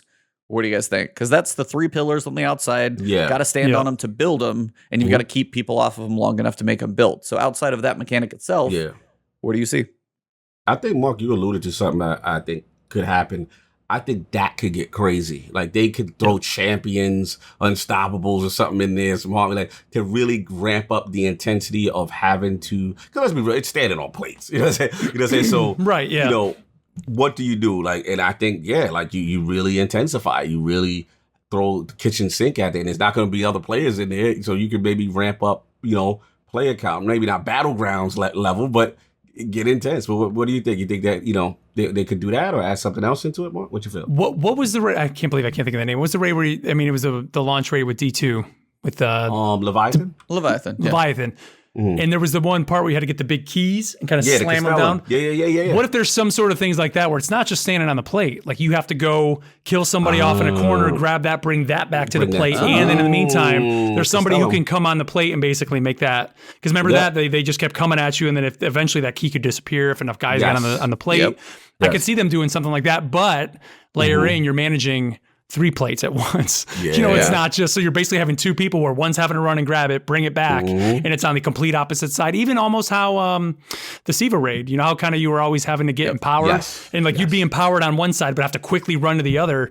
Could be something like that where you have to run to the other side, grab whatever, and quickly get back, or else that thing may expire. There's a timer on it. I could see them doing something like that rather than just stand on plates, fight waves of enemies. That might be a cool way to kind of just add this neat little stress factor to it to make it a little bit more difficult. I actually like that. I like that. Yeah. To give you a little more activity to do. Because if it's just defense and you're like, here's some champions, I think that would definitely be a missed opportunity set if there's more activity.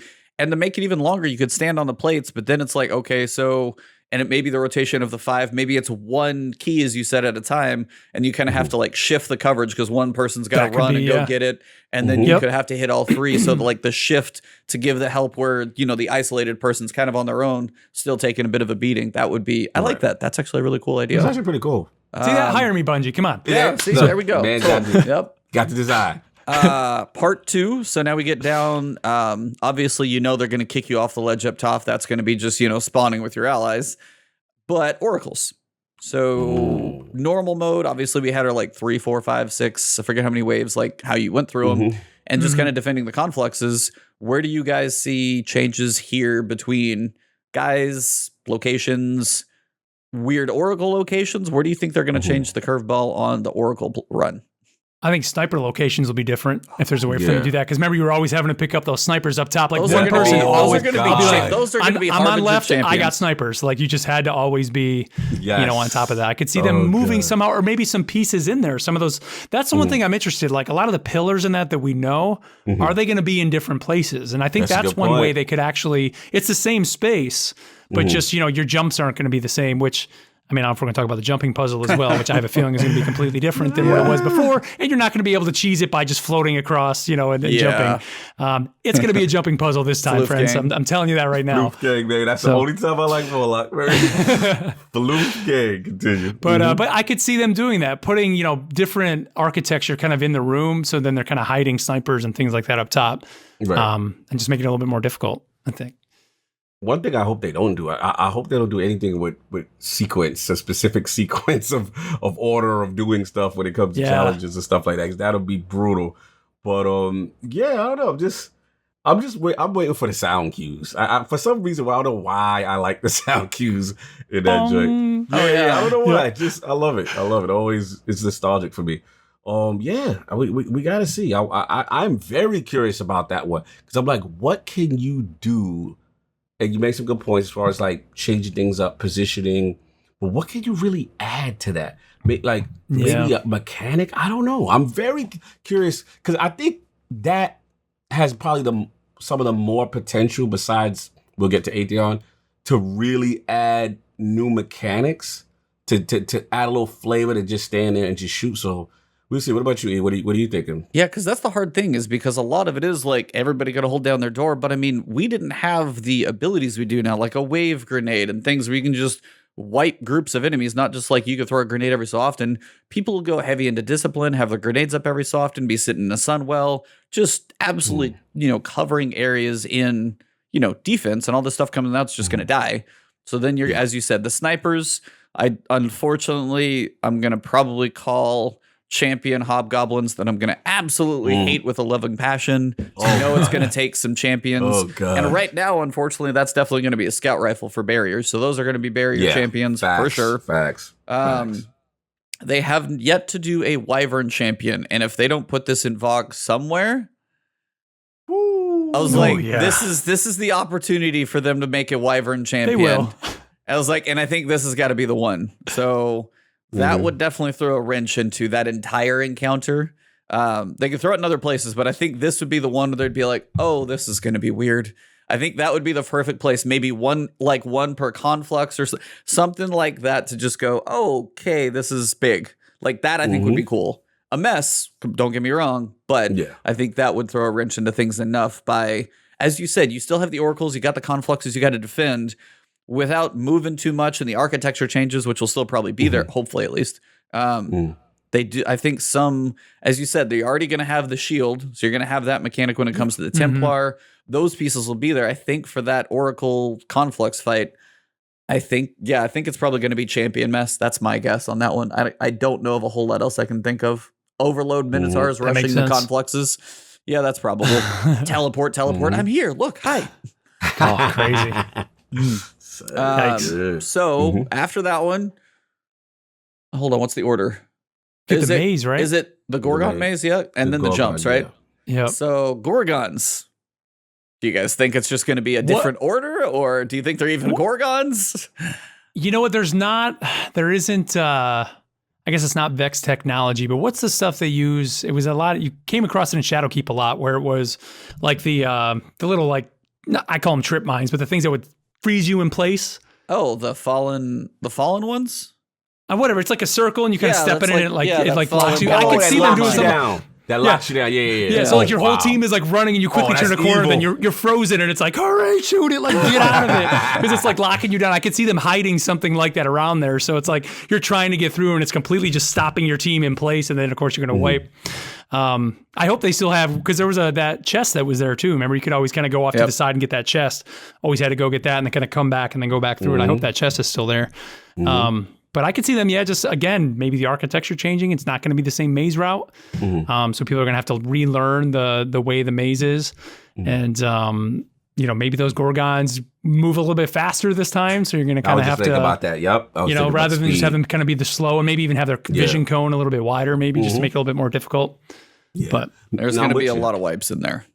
I think so. I think I'm pretty confident that is going to be an aggressive hunting type situation, because I feel like in D2, especially with 0 hour, they've gotten into a fun little bag with things chasing you and hunting you down and creating terror, creating true fear, it's coming, hurry up. And thinking about what you're saying, if they have some evil lockdown mechanics to avoid so that you don't get stuck in place and the Gorgon sees you, I definitely think they're going to have fun with that one.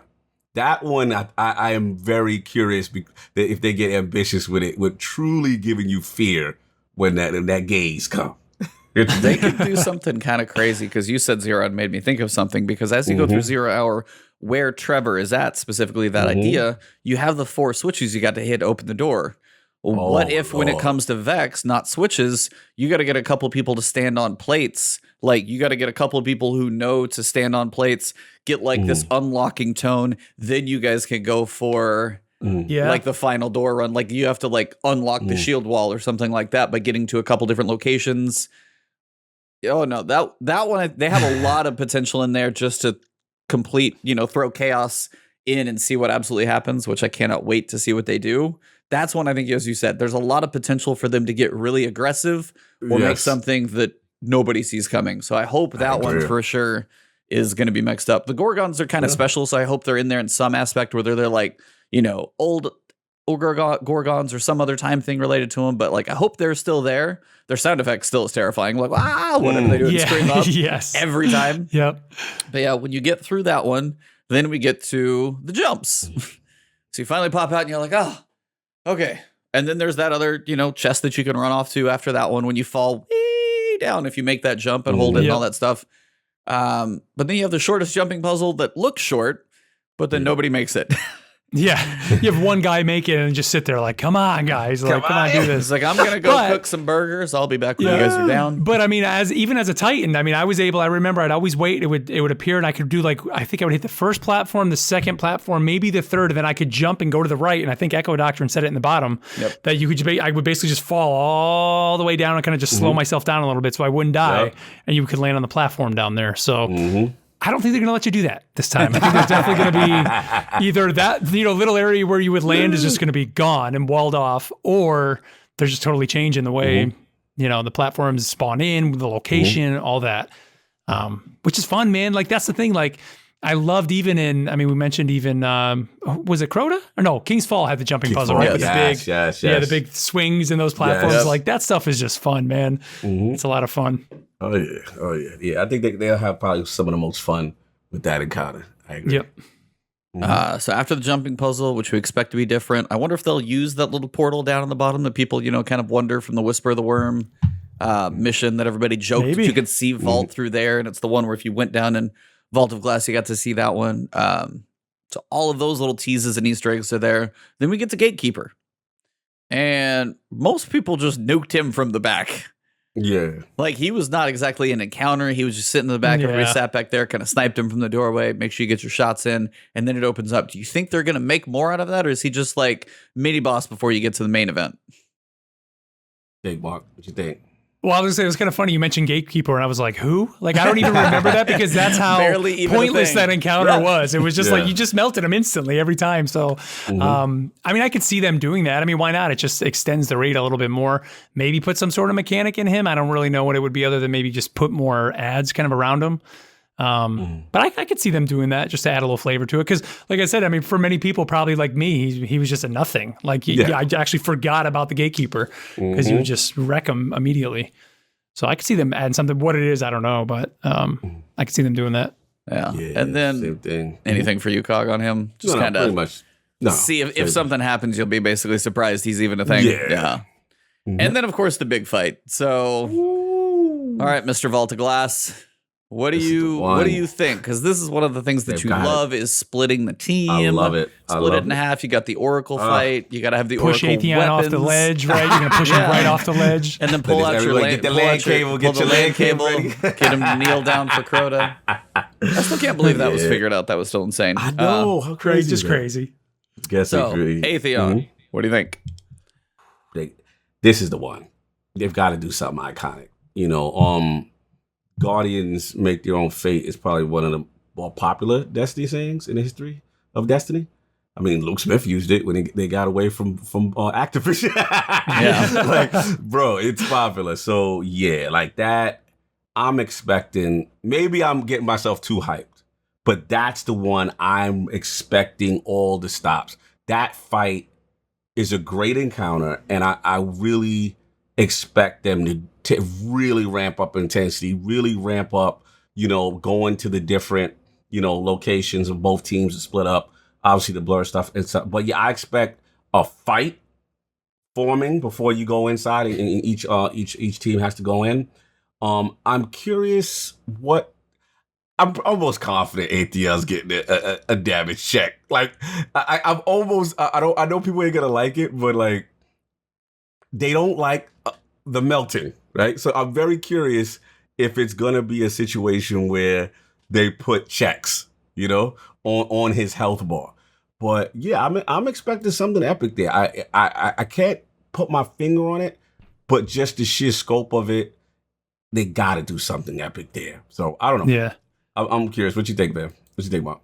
Echo Doctrine said it in the chat, and I remember doing that. He said they would put 3 people specifically at the back of the map, and those 3 were the ones that would go and get teleported, and then they did change it to random, which I've always liked that about the raids. Like, you even think about King's Fall when, you would randomly be the person that had to jump, and you're like, oh God, I don't want to be the one, and then it became you. Like, I like that. So I know Echo Doctrine, I get you, man. I feel that you hope they go back to it, but I like the randomness of it because it just kind of adds to the fun of it. But I could see them maybe, you mentioned, I totally forgot about that Whisper portal. You had that glimpse what if the areas you go to when you teleport, what if there's like 6 different areas that you can possibly go to? So it's not the standard 2. You may teleport to a random place, maybe on, Europa. Maybe there's a Europa area or whatever. So when you spawn in, you don't know, and then you're constantly having to race. So it's not just those 2 you need to memorize where you're shooting they were oracles, right? You were shooting.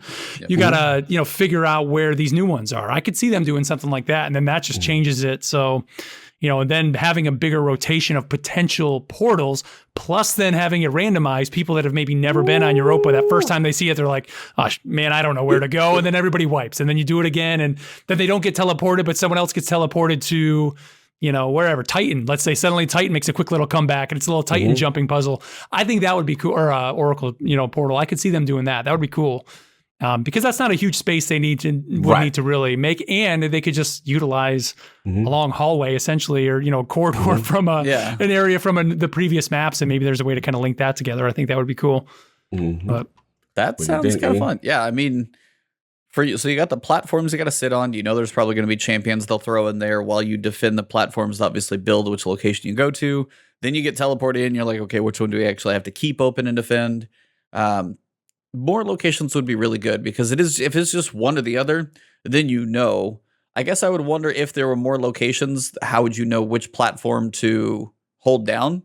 Because that was one of the things, like, is it true? Yeah, you're right. Yeah. So it was like, and that's one of those, I hope they do something like that, but also it's like for the mechanics, which side is it? And I forget what the people would call them. You got to know which side to stand on to open it back up so they get through. But even when you're inside, whether it's 2, 6, like, I'd love to see more variety. Believe me. I think we always said like past and future, maybe like one portal you were kind of in the past, one portal you were in the future. Yeah, one was more green, one was more brown. I feel like that was green and brown was one way to do it. Yeah. But yeah, when you go in, it's like, how are they going to handle the oracles? Because when we start, especially on challenge mode, we're not going to have oracle weapons. Those are not even going to be a thing there. Yeah, you're right. So the oracles are going to be just slower to kill. You're going to have to put all the damage you can, especially if you're going in and trying to help people. They don't know where to look. I just thought about it. You know what they're going to do? They're probably going to do the mod system again. Oh, I mean, they are. Yeah, they're going to do the mod system again. You put this mod on, you do a little bit of extra damage. Because now the raid armor has the extra mod slot now for specific mechanics per encounter. Yeah, I can basically tell you those are there. Oh, okay. It's like, shout out to my Discord who is on top of like stuff. New rad. Shout out to that man in chat. Oh, yeah. So I mean, there's Oracle Disruptor mods, so they will be a thing. But again, first time through, you may or may not have those. And there's other interesting mods to make that stuff a little more manageable to kill. But yeah, it's like those are going to be a thing depending on what weapons you use. I still wish some of those weapons would be intrinsic, though. Like, Fatebringer should just have it on there the way it used to. And exactly, man. Yep. The intrinsic pieces of weapons are something I still truly miss to this day. Yeah. Yep. Yeah, I mean, that to me, and again, that's something that chased me away from Destiny, because it's not. But like I said, right now, the current season pass of having to unlock those mods, it's not as fun, man. Like, when you got those weapons, like when you would get Fatebringer with that as an intrinsic thing, you were like, yes, because next time I run it next week, I'm going to be able to go in there and do some more damage, where instead, it's not that anymore. I kind of wish it was that way too, man. That was kind of some of the fun of the original D1. I agree. But yeah, so it's like, you'll see champions, and then, somebody's going to pick up the shield, bust it out. Do you still think we're going to do our damage from our little baby island platform in the middle that you run to when you can't see your screen? And maybe blow yourself up with a rocket, perhaps? Because rockets are big right now. Stop standing in front of me. Your Titan's going to drop that bubble, man. I remember always just... Guardian down. So, it's like for Atheon and stuff like that. So, yeah, I was like, if it's my luck, I'm not going to get Vex Mythoclast for a while. So I'm not exactly holding my breath on the first run. Do you think, same as some of these other weapons we talked about, where do you think the big weapons, what do you think the big weapons are going to be? Do you think Vex is going to be powerful, or are they afraid to make it too strong? Is Fatebringer still just going to be the best one? And as you said, scouts and snipers are just going to be another option in the loot table for the same archetype? The loot's the biggest thing, as you said, for COG that makes this raid special when it launched. Because these guns were unlike anything else. Fatebringer, automatic solar scout rifle, Vex was special for a little while till it got nerfed into the ground. But where do you think the loot is going to fall from everything that you get, especially when you kill Atheon? you're going to be excited about what you get, or you're going to be like, it's another 180 Scout. Cool. Like, where do you think you're going to hit? Yeah, I think Fatebringer is going to be fine. I think if you look at the artifact mods, they even have a mod this season, I believe, that intensifies the Firefly, Dragonfly perk, whatever that perk is that Fatebringer does.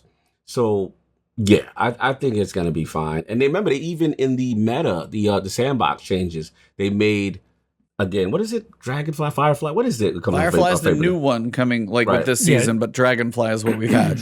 Well, we've had to intensify the explosion and the radius and things like that. So I'm expecting legendary sunshots type status with it. Like Sunshot got some love. So I mean, it should be equivalent. The Scout, we already know what it's going to be. The one I'm looking for is Vex. I'm very curious because the new Bungie seems to, when something's new and debuts, they tend to go over the line and make it a little OP. Yeah, make it OP. Yeah. And they let us really rock good for a season, right? And then we'll get the 12 next season. Okay, guys, we figured with Fusion, we have to pull this back now. So I think they understand the importance of Vex. And obviously, it was notorious to deal with when it first launched. So I think we're going to get some OP level at first.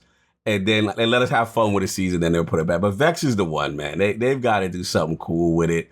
I'm excited to see what they do. The other ones, the archetypes are going to be the key. What the shotgun's going to be. What's the other one? I forget. We got, I'm sorry, but Mark, they're going to do your Scout dirty. I just got to I know, man. Put it out there man. now. Vision's going to get Vision of Confluence, man. Maybe not. Can't. Maybe this will be the thing that brings maybe Scout rifles back. Maybe. But yeah, and then we know machine guns should be in a good place. They got a nice little buff, So yeah, I mean, overall, I think they'll be fine. Minus like one or two archetypes, and I just got to see what Vex is going to do. But that's the one I want. Vex and Fatebringer are the two that you kind of can't mess with that. Like those are iconic. So we shall see. Yeah. So I can give you a couple pieces of info. Oh, Vision of Confluence got a 180 Scout. So is that the same as Hung Jury right now? Jury's 150, I think. Yeah, Jury is not a good place at all. So that's you said it's 180? Hung Jury, yeah, they're both 180s. Yeah, Vision and Hung Jury are the same archetype. Fatebringer is going to be a 140. That makes sense. That kind of fits. Found Verdict is an aggressive frame. So hard-hitting, high-recoil shotgun. Oh, so that one may be like a PvP option because those are still pretty popular. Corrective measure is a 450 adaptive for a machine gun. Got some interesting perks on there. Ease and Vengeance for a rocket launcher is also, it's going to be aggressive. That's good. That's in it. That's in the close to the code. Code Dweller is high impact, but that's aggressives are still good.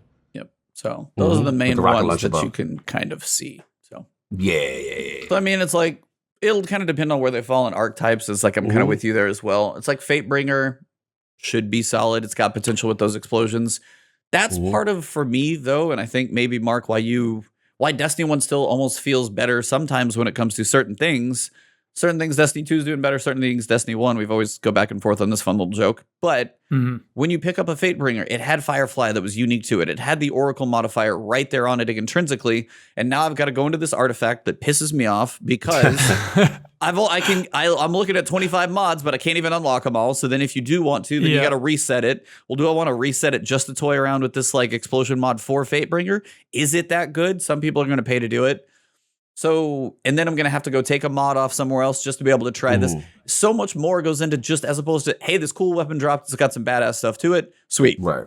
And it's like, there's so much more work to kind of like unwrap all of the potential of even just Fatebringer, as you said, with that mod there, taking Firefly and making it more powerful, which is cool. But then also for the Oracle Disruptor, then I got to go get a raid mod on there. So I got to get Vault of Glass armor to make sure I can use the mod. You didn't even have to have Vault of Glass armor to be able to have the Oracle weapons. Now you need the armor to be able to use the weapon to get the Oracle Disruptor perk. Yeah, good point. Man, good point. dude. So, like, go ahead. I mean, It's the raid. Like that stuff should just be unlocked, dude. That is the pinnacle of Destiny, man. Like that is it. Like to me, I think back to Destiny 1, right after Vault launched, and you could not be level 30 unless you had a full set of Vault of Glass gear. And I know that was a hindrance to a lot of people, and it took me a while to finally get to 30. I had the luxury of having people always to run with, which I know everybody doesn't have that.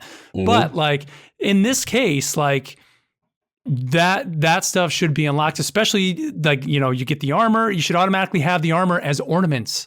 They should be transmog for you because you worked, you went into the raid, you did that. Why is that not even a thing? Like I saw some people even online talking about that. Like I shouldn't have to synth weave, right? Isn't that the thing? You would still have to do that if you want that. Like, no, that is a pinnacle, like the pinnacle activity in this game, man. It should be, you completed the Vault of Glass. This is what you got this week. Put that on. People know where you got it. People know like, wow, that guy's a raider. Because that's what I enjoyed about Destiny 1. You go back to the tower, man. You put on your new gear.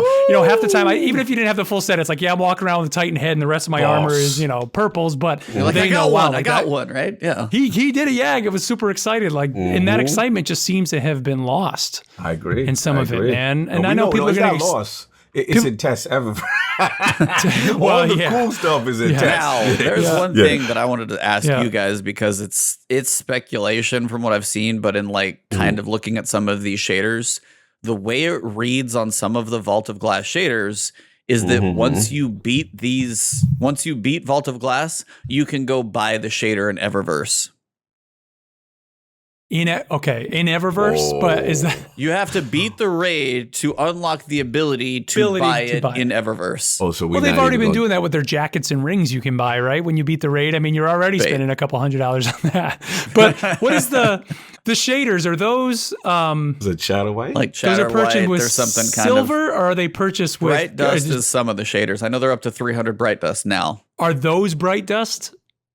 I hope so, because it's like if I beat the raid, I shouldn't have to pay silver at least, because everybody's got a lot of bright dust. But in theory, shouldn't that one just be like, hey, you beat VoG? Totally. Here you go. Yeah, it should just be a shader, but it shouldn't be like, now you can go spin some bright dust. Hope you have someone. The only thing that is acceptable for is if you get VoG and they're selling an ornament for Mythic class. That's it. Yeah, I can see they've done that with like Whisper and other things. Here's your exotic. Here's your fancy ornament. Yeah. Eyes of Tomorrow. They've done that with exotics, which I don't have a problem with the ornament. But I better not be going to test to go cop me a shadow white. That's not a good look. That is not a good look. I was like, if some of the language somewhere I've read this about these shaders, and anybody in chat knows what I'm talking about. I read that and I was just jaw dropped. I was like, Are you kidding? Like you're gonna wow. Then like what you've taken like Deepstone Crypt out of Pinnacles, and now you've like shot VoG in the foot for so you're like, you got to earn the gun, then you got to make sure you get the mod for the weapon, then you got to put that mod on the armor. Then when you beat VoG, you're gonna unlock the ability to go to Eververse to buy it, and you're just like, oh. That's not even the same. It doesn't even sound like the same raid anymore. That sounds crazy. No. What I want, though, I just thought about something, Mark. What about this? What's what I want? Now, remember, one of the glory days was Age of Triumph. Oh, man. Now, if they're smart, they bring that exact design back for like hard mode or challenge mode to get a special look. Remember you had the Wi-Fi antenna? Yeah, absolutely. I want to look like a boss when I come back to the tower. So they need to bring it back. They got the designs. And the thing that's been frustrating for me is, especially when I look at, like, we talk about PvP again, but when you look at Iron Banner, Mark, and remember that hollow fire chest kind of thing, and you were with the woolly and the fur, and you were feeling like a lord. Like you was like, I mean, we named our podcast Iron Lord Podcast because of this damn game. That's how boss you looked when you had that Iron Banner. Like, I want to feel like I conquered something, and they have the assets. People would be okay with them reusing those assets. Like, reuse those. Those are iconic Age of Triumph. And remember the Crota one was beast too. Oh, you had like the green little glows that like came out of the shoulders. You had the like kind of floating cubes from Axis, from Rise of Iron, and then Crota. King's Fall was kind of like the whitish glow off of the dark armor. And then Crota was the one with like the green, like wavy glows. Crota's still one of my favorites. Crota looked amazing. Yeah, that stuff looked awesome. And that's kind of one of those things is like, okay, so if you beat, that's where again comes to the incentive. Hey, if you do go do master difficulty when that comes out in July or whenever it drops, you can earn ornaments for this. You can now earn universal ornaments that you can use anywhere by beating this difficulty. Yes. If that's in there, that's at least something that people be like, these look amazing, and you get something, or, you know, that whole grind, hey, we put some of these in the game. If they don't put some of that stuff in the game behind some of these difficulties, those are some real questionable decisions at that point. Mm-hmm. Preach it. Completely agree. Yeah. We are at a very, that's why I was like, I am very curious where the dust settles at with Vault of Glass. First this weekend, but then after the difficulties and everything to know what's in Eververse, what's in the difficulties, how the challenges fall, because I want to know where this is going to explain kind of a lot, because then which queen is your next raid? Yeah. And this may tell the story of how that's the end of this trilogy. That is the start of the end, the beginning of the end per se. That is the final 3 years. And Witch Queen is about as big as Oryx for D1. Witch Queen is Savathun, putting all the dominoes together. Whatever the epilogue is going to do, season 15 leads into that, which we still don't have a clue. Ikora is going to be hugely important to that. I mean, there's a lot coming. Marasov still floating out there. There's so much that leans on that one. But then if you turn around and you feel like this is the way the model of the raid is going to work with, you know, get this armor, get these mods, put this in here, intrinsic weapons don't even have anything anymore. Then Eververse is where most of the stuff's at. And you're like, it sometimes sucks the life out of it for me. And like for you, especially, is like, if like what I always wonder, it's like, when is somebody like you finally going to be like, I just can't anymore? I know you've taken big breaks and, you know, you play other stuff. And I've honestly had a healthier breaks, man. I was like, I've had a healthier relationship these past probably 18 months, you know, almost 2 years, whatever. Like when I started going much more variety when I streamed, like that has kept me sane and healthy. It's like I'll still do a lot of Destiny content. Those are guides. Those are things here, but it's been the variety that's helped me. It's like, is there some of those decisions if I'm like, I can't?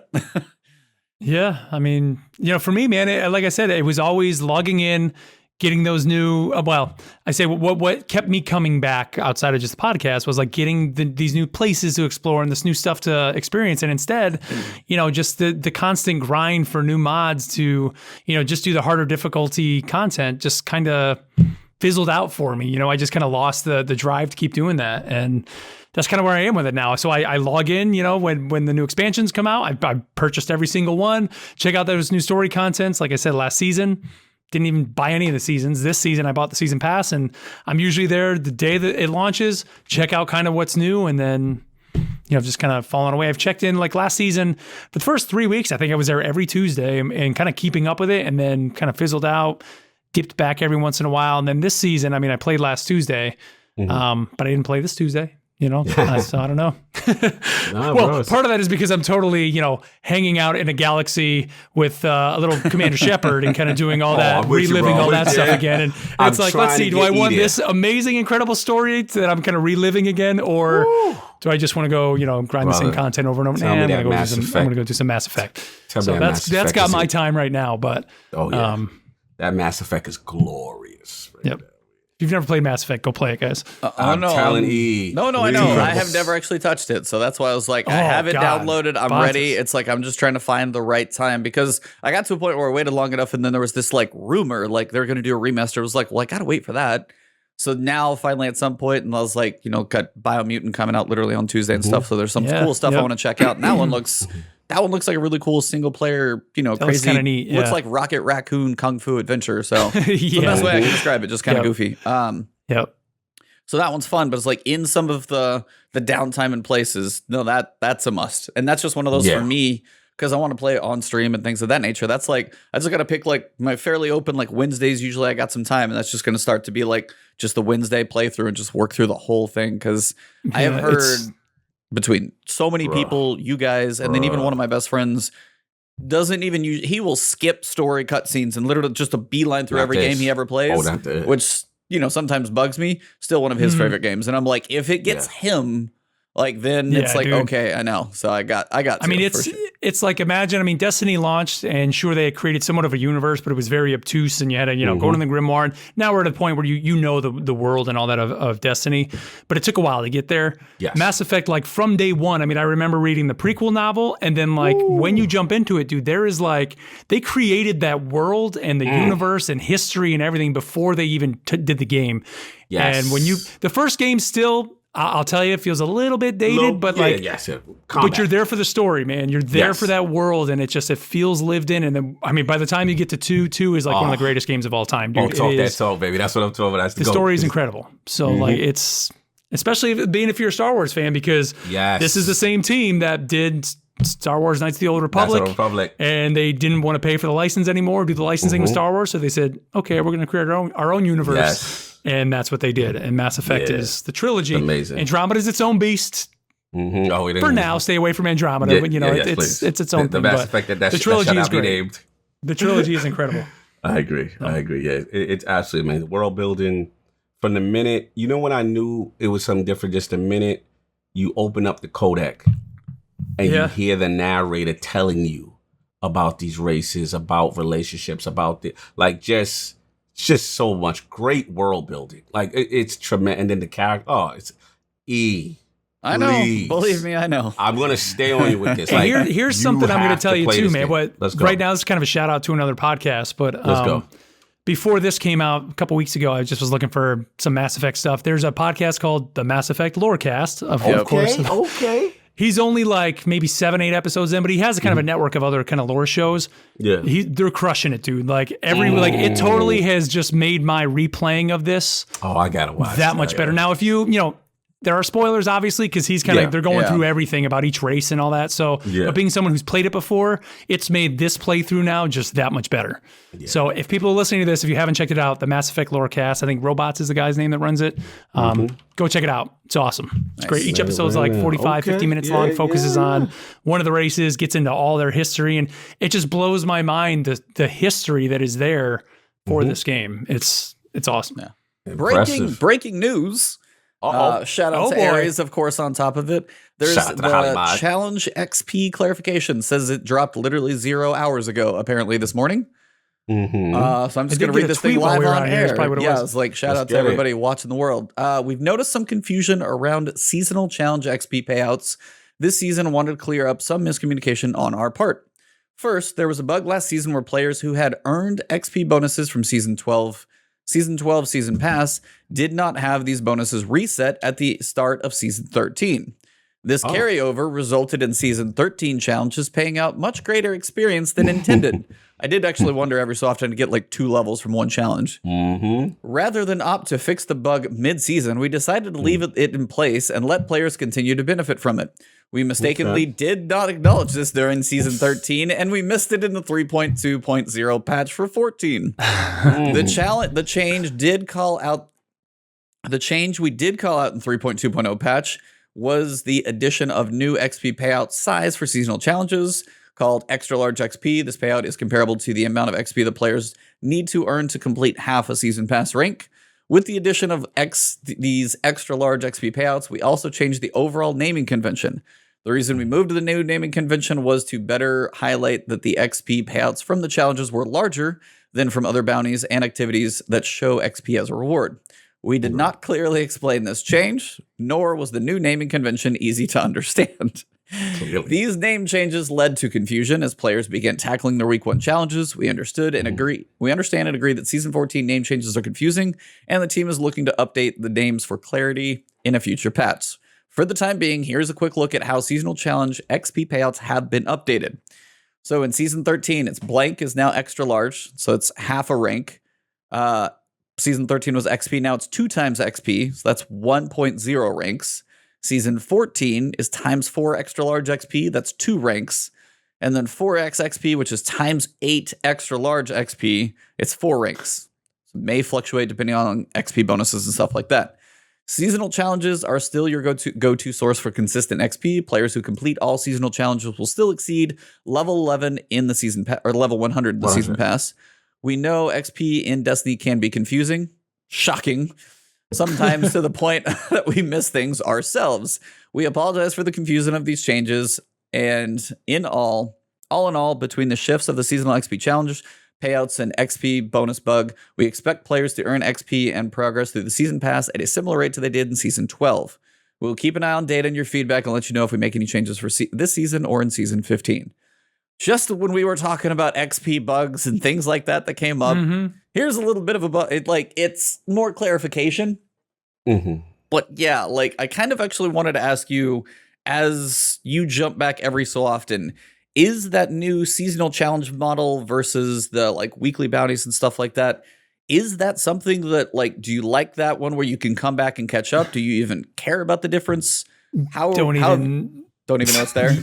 No, well, I know. I know it's there, but I don't even really really engage with it. Every once in a while, my thing will pop up and say "Hey, you got some stuff on your season pass." I go in there and it's oh, your glimmer is full. You can't use it until it always gives you those. And it's all right, well, I got to go buy something to just so it'll stop flashing at me. Yes. Every once in a while, you get what else is in there? Engrams, right? You get some engrams dropping and all that. That's in the season pass. This is the seasonal challenges, the new quest tab stuff where it's right. Okay, that's what this is. What this is about. Oh, so there you go. So again, I'm not even engaging really in any of this at all. So yeah, no, man. Yeah. God, any thoughts on a nice little XP issue? Yeah, it was weird. I was shout out to the breaking news, but yeah, it was weird. They've had this era where it's giving out more than intended. They leaving it as is for now, I guess, so to speak, and then clarifying how they're going to change the terminology of the thing. Not too big a deal for me. I mean, I just think it's housekeeping, honestly. Yeah. They just wanted to put us up to it, but I don't think this is going to be Do you like the new seasonal challenges, how they've been so far? Are you okay with them? Good, bad, otherwise? Where are you feeling? Where are they landing for you? Are they a nice change or kind of just, same thing, different title? Same thing, different title. I think some things have hit. The thing that I've been paying attention more has been bounty acquisition for bigger quests where they have this, step 3 of this and step, I've been liking seeing the optional thing where it's do this or this. Past Destiny would say, hey, get fusion rifle kills. Yep. You know what I'm saying? And do this. And then it's okay, if you don't want to do it, then you kind of frustrated, if you hate that archetype. Now it's okay, do fusion rifle kills or, solar subclass kind of thing. And I prefer that, so I'm not locked in. The same thing with strikes and things of that nature that's mundane. So I prefer when these options are given. Now, one that didn't give an option that I was mad was when I did Banner this week. Oh, dear. And I'm doing that quest, and I full confession, Mark, I never snipe. Ever. When a sniping quest comes up, I'm not doing it. You know what I'm saying? I've never had, what's the one? The one that Adorned did not care. Yeah. I'm not a sniper intrinsically. I just don't gravitate towards it, right? Shame on me. I get to the final step of Banner, and it's mandatory 10 sniper kills. And I'm you gotta be kidding me right now. You gotta be kidding me. To my credit, you did it? I bust out Cloud Strike and caught me 2 cheap multi-kills in a control spot and was pumping it was so hard for me to do this. It was a challenge, bro. I am terrible with that. I realized how awful I was. But I give it credit. It helped me learn a little bit. But I just hate when they lock you in sometimes, especially when it's something you cannot stand or something you do not use. Yeah, back with that Revoker quest, I said, you know what? That's gun I'm never going to own. God bless everyone who got it, who did it. You know what I'm saying? I just won't know about it. That's just me. When it comes to style, intrinsically, I'm just not, my play style is not to sit back and do it, just not. But I pat myself on the back. I actually did this one. But Cloud Strike was the key. I was I can get go those watch cheap Cool kills. Guy. He'll terrify you with Cloud Strike. Cloud Strike, I was okay. But yeah, that's the only one. Just change that verbiage. But for the most part, they've been good lately. They've been good about giving more options in these quests and stuff like that. So that's all I really care about. Everything else has been typical Destiny. What about you? What are you feeling about this whole thing? Me? Oh. Yeah. Oh. Yeah. It's okay. I feel like I actually got a decent amount of Bright Dust last season. I didn't do all of them. biggest reason, there was a point where you're like, hey, it's a double, triple infamy week or whatever. So it's like, and you got to, get 5 ranks in Gambit Infamy. You got to go all the way through like the full 15K or whatever it is. I'm like, okay, we're going to spend some time in Gambit. It's a time to just stream and chill and kind of it's an easy way to chat with everybody because I'm mindlessly playing Gambit. So it's a nice thing for just like mindless playing on screen, chatting with everybody, kind of hanging out with the community and stuff. And then like weeks later, it said, hey, now you got to get 40 invader kills in Gambit. And it was not retroactive at all. And I was done. So if it connects a season, and the thing is, it's weird. Some's retroactive, some's not. And I'm like, that's weird. You either like just give them all. That's why I was like, I saw something come up for Gambit. I'm like, not touching it until that whole season's open. And if I go play Gambit, I'm going to do it one time. Because especially talk about a mode like Crucible hasn't been touched. That is like the redheaded stepchild of Crucible. So it's stuff like that like, the season pass you go through. And it's usually like, hey, do these basic story challenges. Use a couple guns, get a decent chunk of experience and some currency. Not bad. But then when you have to do Gambit, then it's like, hey, you grinded this thing out, which was like way too many hours, and then you got to go do it again. That doesn't feel good. So that type of stuff needs to sit a little bit better to make sure it's like it's either retroactive, which I know they can track and look at, and be like, if it popped up as like, hey, you got like 20 kills, you're halfway there, it'd be like, all right, at least you know what I did. I put some time in. Now I can go focus on invasions. Go be the annoying guy with xenophage and piss a few people off. Be done with it. But if it was just 0, I was like, I'm out. So those moments for me are just some of those weird things that it's like, hey, oh, nope. And that's been the story for probably the entire time you've been talking about this game. It's like occasionally step forward, step back, 2 steps forward, 1 step back. Yep. Yeah. 2 steps forward, 2 always to the side, or backwards twice with like Transmog. It's like, it's always this little box step dance that they do, and they cannot seem to just always nail everything. Same thing with the raid when we're talking about, and I wanted to read this tweet out of Tassie's that cracked me up. What Tassie said? It was yesterday. So he's like, I need to reset Crucible Valor. Can't because I'm full of prisms.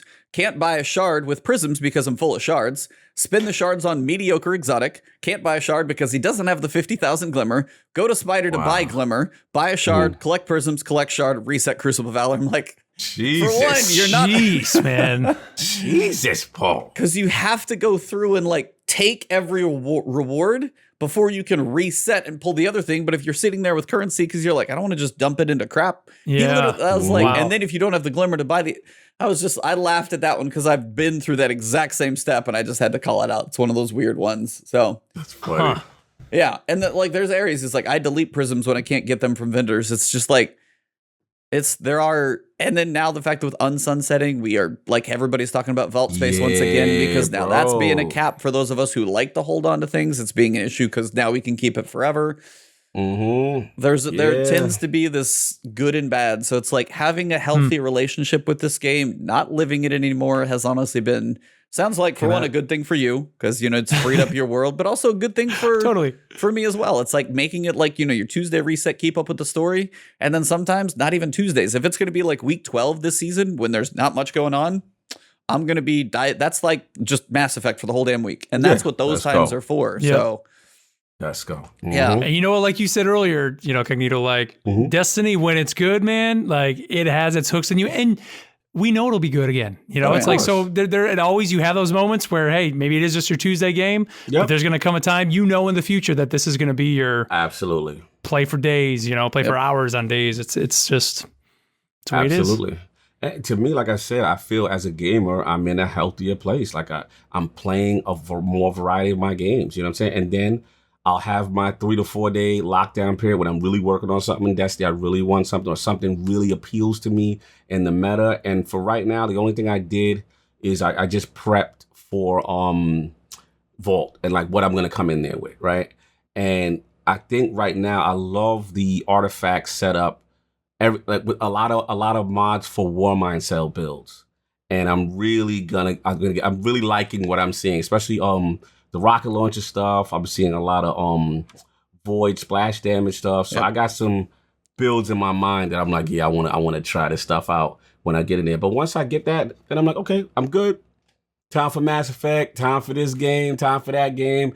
And I feel good, man. It's good to have a healthy balance when it doesn't have your the hooks in you and you just can't. But when it's good, I don't stop, but I have a blast. So that's where I'm at with it. Yep. There's no need to be upset and be angry like how I used to be. It's a better, less stressful life, man. Yeah. I mean, I hope if there's any takeaway anybody ever got from Guardian Radio, that's what it was. I mean, we got accused of being Bungie shills always because of it, but it was just like, man, it's a video game. We're having fun, and if you're not having fun, go play something else for a little bit and come back. Like you'll be good. It'll be good, man. Like don't worry about it. You'll have fun again in this game. I promise you. Keep in the community. Keep having fun with your friends, and you guys will come back to it when it's good for sure. Agreed. So absolutely agree. Yeah, can't end that one on much of a better note. So we got to make sure this man can get to his day. We got to back to his life. But we did want to wrap up and just say, first off, thank you for joining us. 150 for a milestone, man. I mean, congrats on 150, man. Dude, thank you. Thank you. Like that's a big one. I was like, you were literally like Guardian Radio was my first actual podcast listen. First one, and since then I listen to way too many now. So it's like I do like podcasts are like cleaning, walking a dog, getting up, like, exactly, man, all the time. Like they're always, and it's a nice way to take in information or catch up on all those types of things. Of course, New Red had to do that. Oh, New Red gonna make you earn that sponsorship. Yep. But while Cognito does his thing, I wanted to give you the floor, and he may interrupt you, but that's just part of the whole joke here. For anybody who doesn't know you, somehow missed out on the world of what you may have done before, but what you're doing now, let them know where to find you, what you got going on, anything cool you got planned, if they can find you in your Stormtrooper outfit, where you might be next, like all of that stuff. Running. Best place to follow me on Twitter at MarkTurk, MarkTurc. I do the show The Enthusiast Life. It can be found on all the podcast feeds. It's on it's on come out every Monday through Friday, so every weekday. Sometimes on the weekend, sometimes I'll have a guest. I kind of call it a little, I mean, it's kind of my own word, but like a plug, like a podcast vlog almost. And Ebontis is back there doing some sit-ups. This is what we do. But it's just me just talking about things that I'm enthusiastic about, from video games, comics, movies, TV, all that stuff. And if you follow me on Twitter, you can see all just I've been playing a lot of, he mentioned it earlier, a little bit of Marvel Champions, man. Awesome card game. I promise you, I've gotten kind of into some tabletop games here over the past year or so. This game, if it's the first, I mean, it's a card game, but the first board game that I've actually played solo. Now, I know that sounds crazy. I'm going to tell people that because through the pandemic, obviously, we couldn't be getting together with people. But a board game solo, I'm like, really? And people in my Patreon members in my Discord are like, no, man, it's great. It's great. So I jumped into it. It is a fully customizable. Every time you play, it is different, and it's super fun. Trust me, it feels a little bit weird to play it solo, but it is kind of now competing with my video game time. If I have 30 minutes, it's like, do I want to sit down and play Mass Effect, or maybe do a couple Halo matches, or do I want to go run a battle between Groot versus Rhino, or do I want to run Captain Marvel versus Kang? Like, what do I want to do? Like, this game, I'm telling you guys, it's crazy. Go watch some videos on it. I gotta watch some videos. You got my attention. Another crazy thing I'm doing, I mean, Yvonne just mentioned I am a pharmacist, so this past year has just been bananas for some of the things I've gotten to do, from COVID testing and all that. But in a week and a half, if you live in the Charlotte area, which I know probably many people don't, I'm going to be giving COVID shots at a NASCAR race, the Bank of America, or I'm sorry, the Coca-Cola 600 here in Charlotte. At the Walmart booth, there's going to be a Walmart booth at the race. If you want to get your COVID shot from me, Stormtroopers, we usually miss our shots. This shot ain't going to be missed. I'll definitely be giving you your shot. So if you're looking to get your vaccine, I can do that for you. Nice. At a NASCAR race, which I'm like, what world would I ever be doing that? Like sitting in front of a NASCAR track at a NASCAR event, giving shots. And part of it, I was telling my text, like Guardian Con and Destiny Con, one of the best parts about it was just like mingling with the people. And I'm sure that's what we're going to be doing. I said, we're probably not even going to be giving that many vaccines. We're just going to be like hanging out, talking to the people out there, kind of just promoting like health and wellness and that. So I'm looking forward to that, man. It's going to be a lot of fun here in a week and a half. That's Memorial Day weekend. We're going to be doing that. So that is really cool, brother. But that's it. That's it for me, man. Wow. Tremendous, man. Good to have you back, man. Like, love seeing the growth. Love seeing you just doing the different things you love. Salute to you with that for a good cause, man. Getting the vaccine shots, everybody ready, And that's, I mean, what a better, you can't make that combination up like NASCAR race. Random. It is so we got the email. It was like, because we've been doing clinics now for the last couple of months and all that, going to nursing homes or just even in our store. We've been doing it. But then I see this email come across and it was like, hey, we need 2 pharmacists and 2 techs to do the NASCAR race. And so I looked at my partner I was with. I was like, have you ever been to a NASCAR race? And she was like, no. I was like, you want to do this? I was like, because here living in Charlotte, I mean, I've been to some races here, which I never was into NASCAR until we moved here. But they're just super fun. It's really just a big party is all it is. And so she was like, yeah. And then 2 of our techs we were working with, they're like, I've never been. I'm like, well, let's do it. I was like, let's tell them the only way we'll do it is because they're doing it actually Friday, Saturday, Sunday. I was like, the only way we'll do it is if it's the actual, like the big race, the big race, Sunday race. And so we're doing it, man. And it's going to be wild, but it's going to be fun. Dope. Very it's gonna be a lot of fun. Man. Definitely, you got to put some pics up or something, man. That sounds amazing. That's kind of awesome. Absolutely, that'll be fun. Man. Very random, very awesome. Love it. Living in the South, man. That's here being in Charlotte. I'm from New York, and I've been stuck here in the Carolinas now for almost 15 years. But South is crazy, man. Lots of crazy things out here. Seems to be treating you all right, though. Oh yeah, definitely. We love it. Nice. What about you, sir? Cognito, the Lord of the Round Table. Yeah, man. Same old stuff, man. Gonna be back on Iron Lords podcast this Sunday with the rest of the Lords. We'll have Mr. Matty Plays. He'll be in the realm. We're gonna be talking about little E3 hype. We're seeing what's going on with the consoles. Probably talk Xbox, maybe some Starfield talk, some PS5 talk, and just getting ready as we count down the weeks before E3. Kind of predictions and stuff like that. So the hype train's starting to get going. So check us out Sunday, 1 p.m. Eastern on Iron Lord Podcast on YouTube. Check us out. Also, lordsofgaming.net. Some great articles. We'll be doing, as EUC, and we'll be doing this thing called the Lord's Minute, where we get one of the Lords with a writer. We'll have like a hot button topic. Sometimes Destiny's in there. We got a good one right now, Mass Effect with inclusion, please. It's actually up now. I just did that with Ty. Great stuff. We talk a lot about Mass Effect and stuff like that. Yeah, man, it's been real cool. So yeah, everybody, if you could support lordsofgaming.net, really appreciate it. Good opinion pieces by a great team of writers. And of course, man, that Last Word podcast, man, 150. Jesus. 150, guys. It's a big deal. It's been a minute since Curse of Osiris and our worst time to start a podcast ever for Destiny. Is that what it was? That's when you started. It was Curse of Osiris. Wow. We were not smart, but we made it this far. So hey, we love it. Always something to talk about, dude. That's what I've told you. Like Destiny is podcast gold. You can always have something to talk about. Something to talk about. That's one thing. But Destiny is the gift that keeps giving, because either they do something, the community does something. It's always something with Destiny. But I want to shout you out, man, because this is cool. 150. Didn't think we still be rocking as consistent and still going as we are. And I just thought about something now that we got Mark here. Correct me if I'm wrong, E. When we met, I feel it was not that far from the Guardian Radio booth, if not at the Guardian Radio section. I met you for the first time. I feel like you and I bumped into each other in the back. Where there was the lineup, where there was like the lineup of like going through and kind of getting like autographs or talking to the specific people who were sitting at the booths. Okay. I know you and I also caught each other though outside passing out business cards. We were the 2 people doing that. We the only 2 people prepared. He's like, yo, proof. One person still has that thing. So I was like, I know we bumped into each other doing that, but then I remember seeing you later on the inside as well. So kind of talking a little bit in there, but absolutely. all the way back to Tampa, Florida, sweaty, crazy thing. Hot Tampa. Man, crazy. Tampa. Dude, I love hearing, man, and it always just, I don't know. This is the one thing stepping away from Guardian Radio that, like, looking back on it, and I love hearing it is, I mean, you said it about us, even you said it, Cognito, like, Guardian Radio was your first podcast. I don't know what it was about, like, that time and place. Maybe we just were magic. I mean, we were in the right place at the right time, but like, I hear that so many times from people, and that just makes me so happy. Like, people didn't even know podcasts were a thing, and like the fact that I was able to just cause just one little spark in some people, and then to look at you guys. What you've been doing, 150 episodes in, Cognito, doing other podcasts, Abanta's your YouTube channel, all that. Dudes, thank you for having me. I love, coming back to this community because it really, I don't know. Dope, man. This is great. I appreciate it. I appreciate hearing things like that, man. I really do.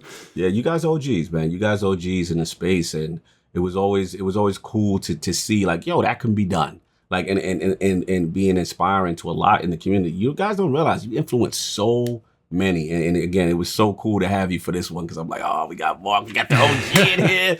We're going to talk some talk. And then it's also refreshing to hear your perspective as someone who's been away for a while, you know, just to see what you're doing and stuff like that. And even we've had this discussion like every once in a while, like, hey, we'll talk about other games. We'll talk about other stuff because otherwise you don't want to get to the point where you get burnt out and then you just get all angry at everything. And it's just like, you know, that's when you need the break. So a wise man, Ibon just told me that it's okay to take breaks. It's okay to play other games, right? Exactly. It's okay. Exactly. It's okay. Even Luke Smith says that. So exactly. As for me, again, Mark, thank you very much for coming on. Always a pleasure having you. It's like, I feel like it's one of those, it's like barely, I was like the intro, I wanted to make sure and do justice there, but I was like, as for like, this man can talk. I don't have to worry about like covering run a show or it's gonna roll.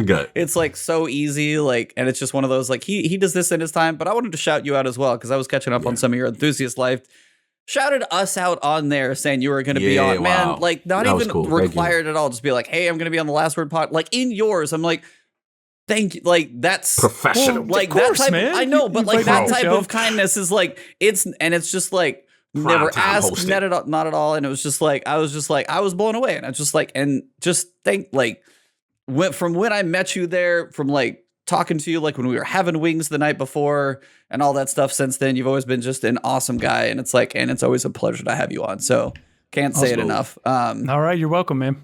I was like, as for me, I was gonna say before you get into you, shout out to advanced.gg. I got my partnership this week, so now you guys can use code EBONTIS. Congrats. 10% off if you guys ever have questions about flavors, anything. He gonna tell you. Have to get up sometimes in the morning. Like literally this morning, it was 4:30 in the morning. Started my day with that to make it through a couple classes. Woo. So. Sell that product. Let's go. Whether it's energy or focus, if you got questions about it, you guys know where to go. But use code EBONTIS at checkout. I can finally say that. So that was actually a pretty cool announcement for me this week on Wednesday. And thank you guys who showed up for that one. So that is all I got. But for this episode, thank you for joining us. Cog, of course, go follow these gentlemen. Check out Enthusiast Life. Check out the Iron Lords podcast. Check them out. Great content all across this board today. So you guys are all amazing. We're going to go raid somebody after this. But for everybody in chat, episode number 150 closed it down with an epic guest. Thank you guys. And for this episode, it has been The Last Word.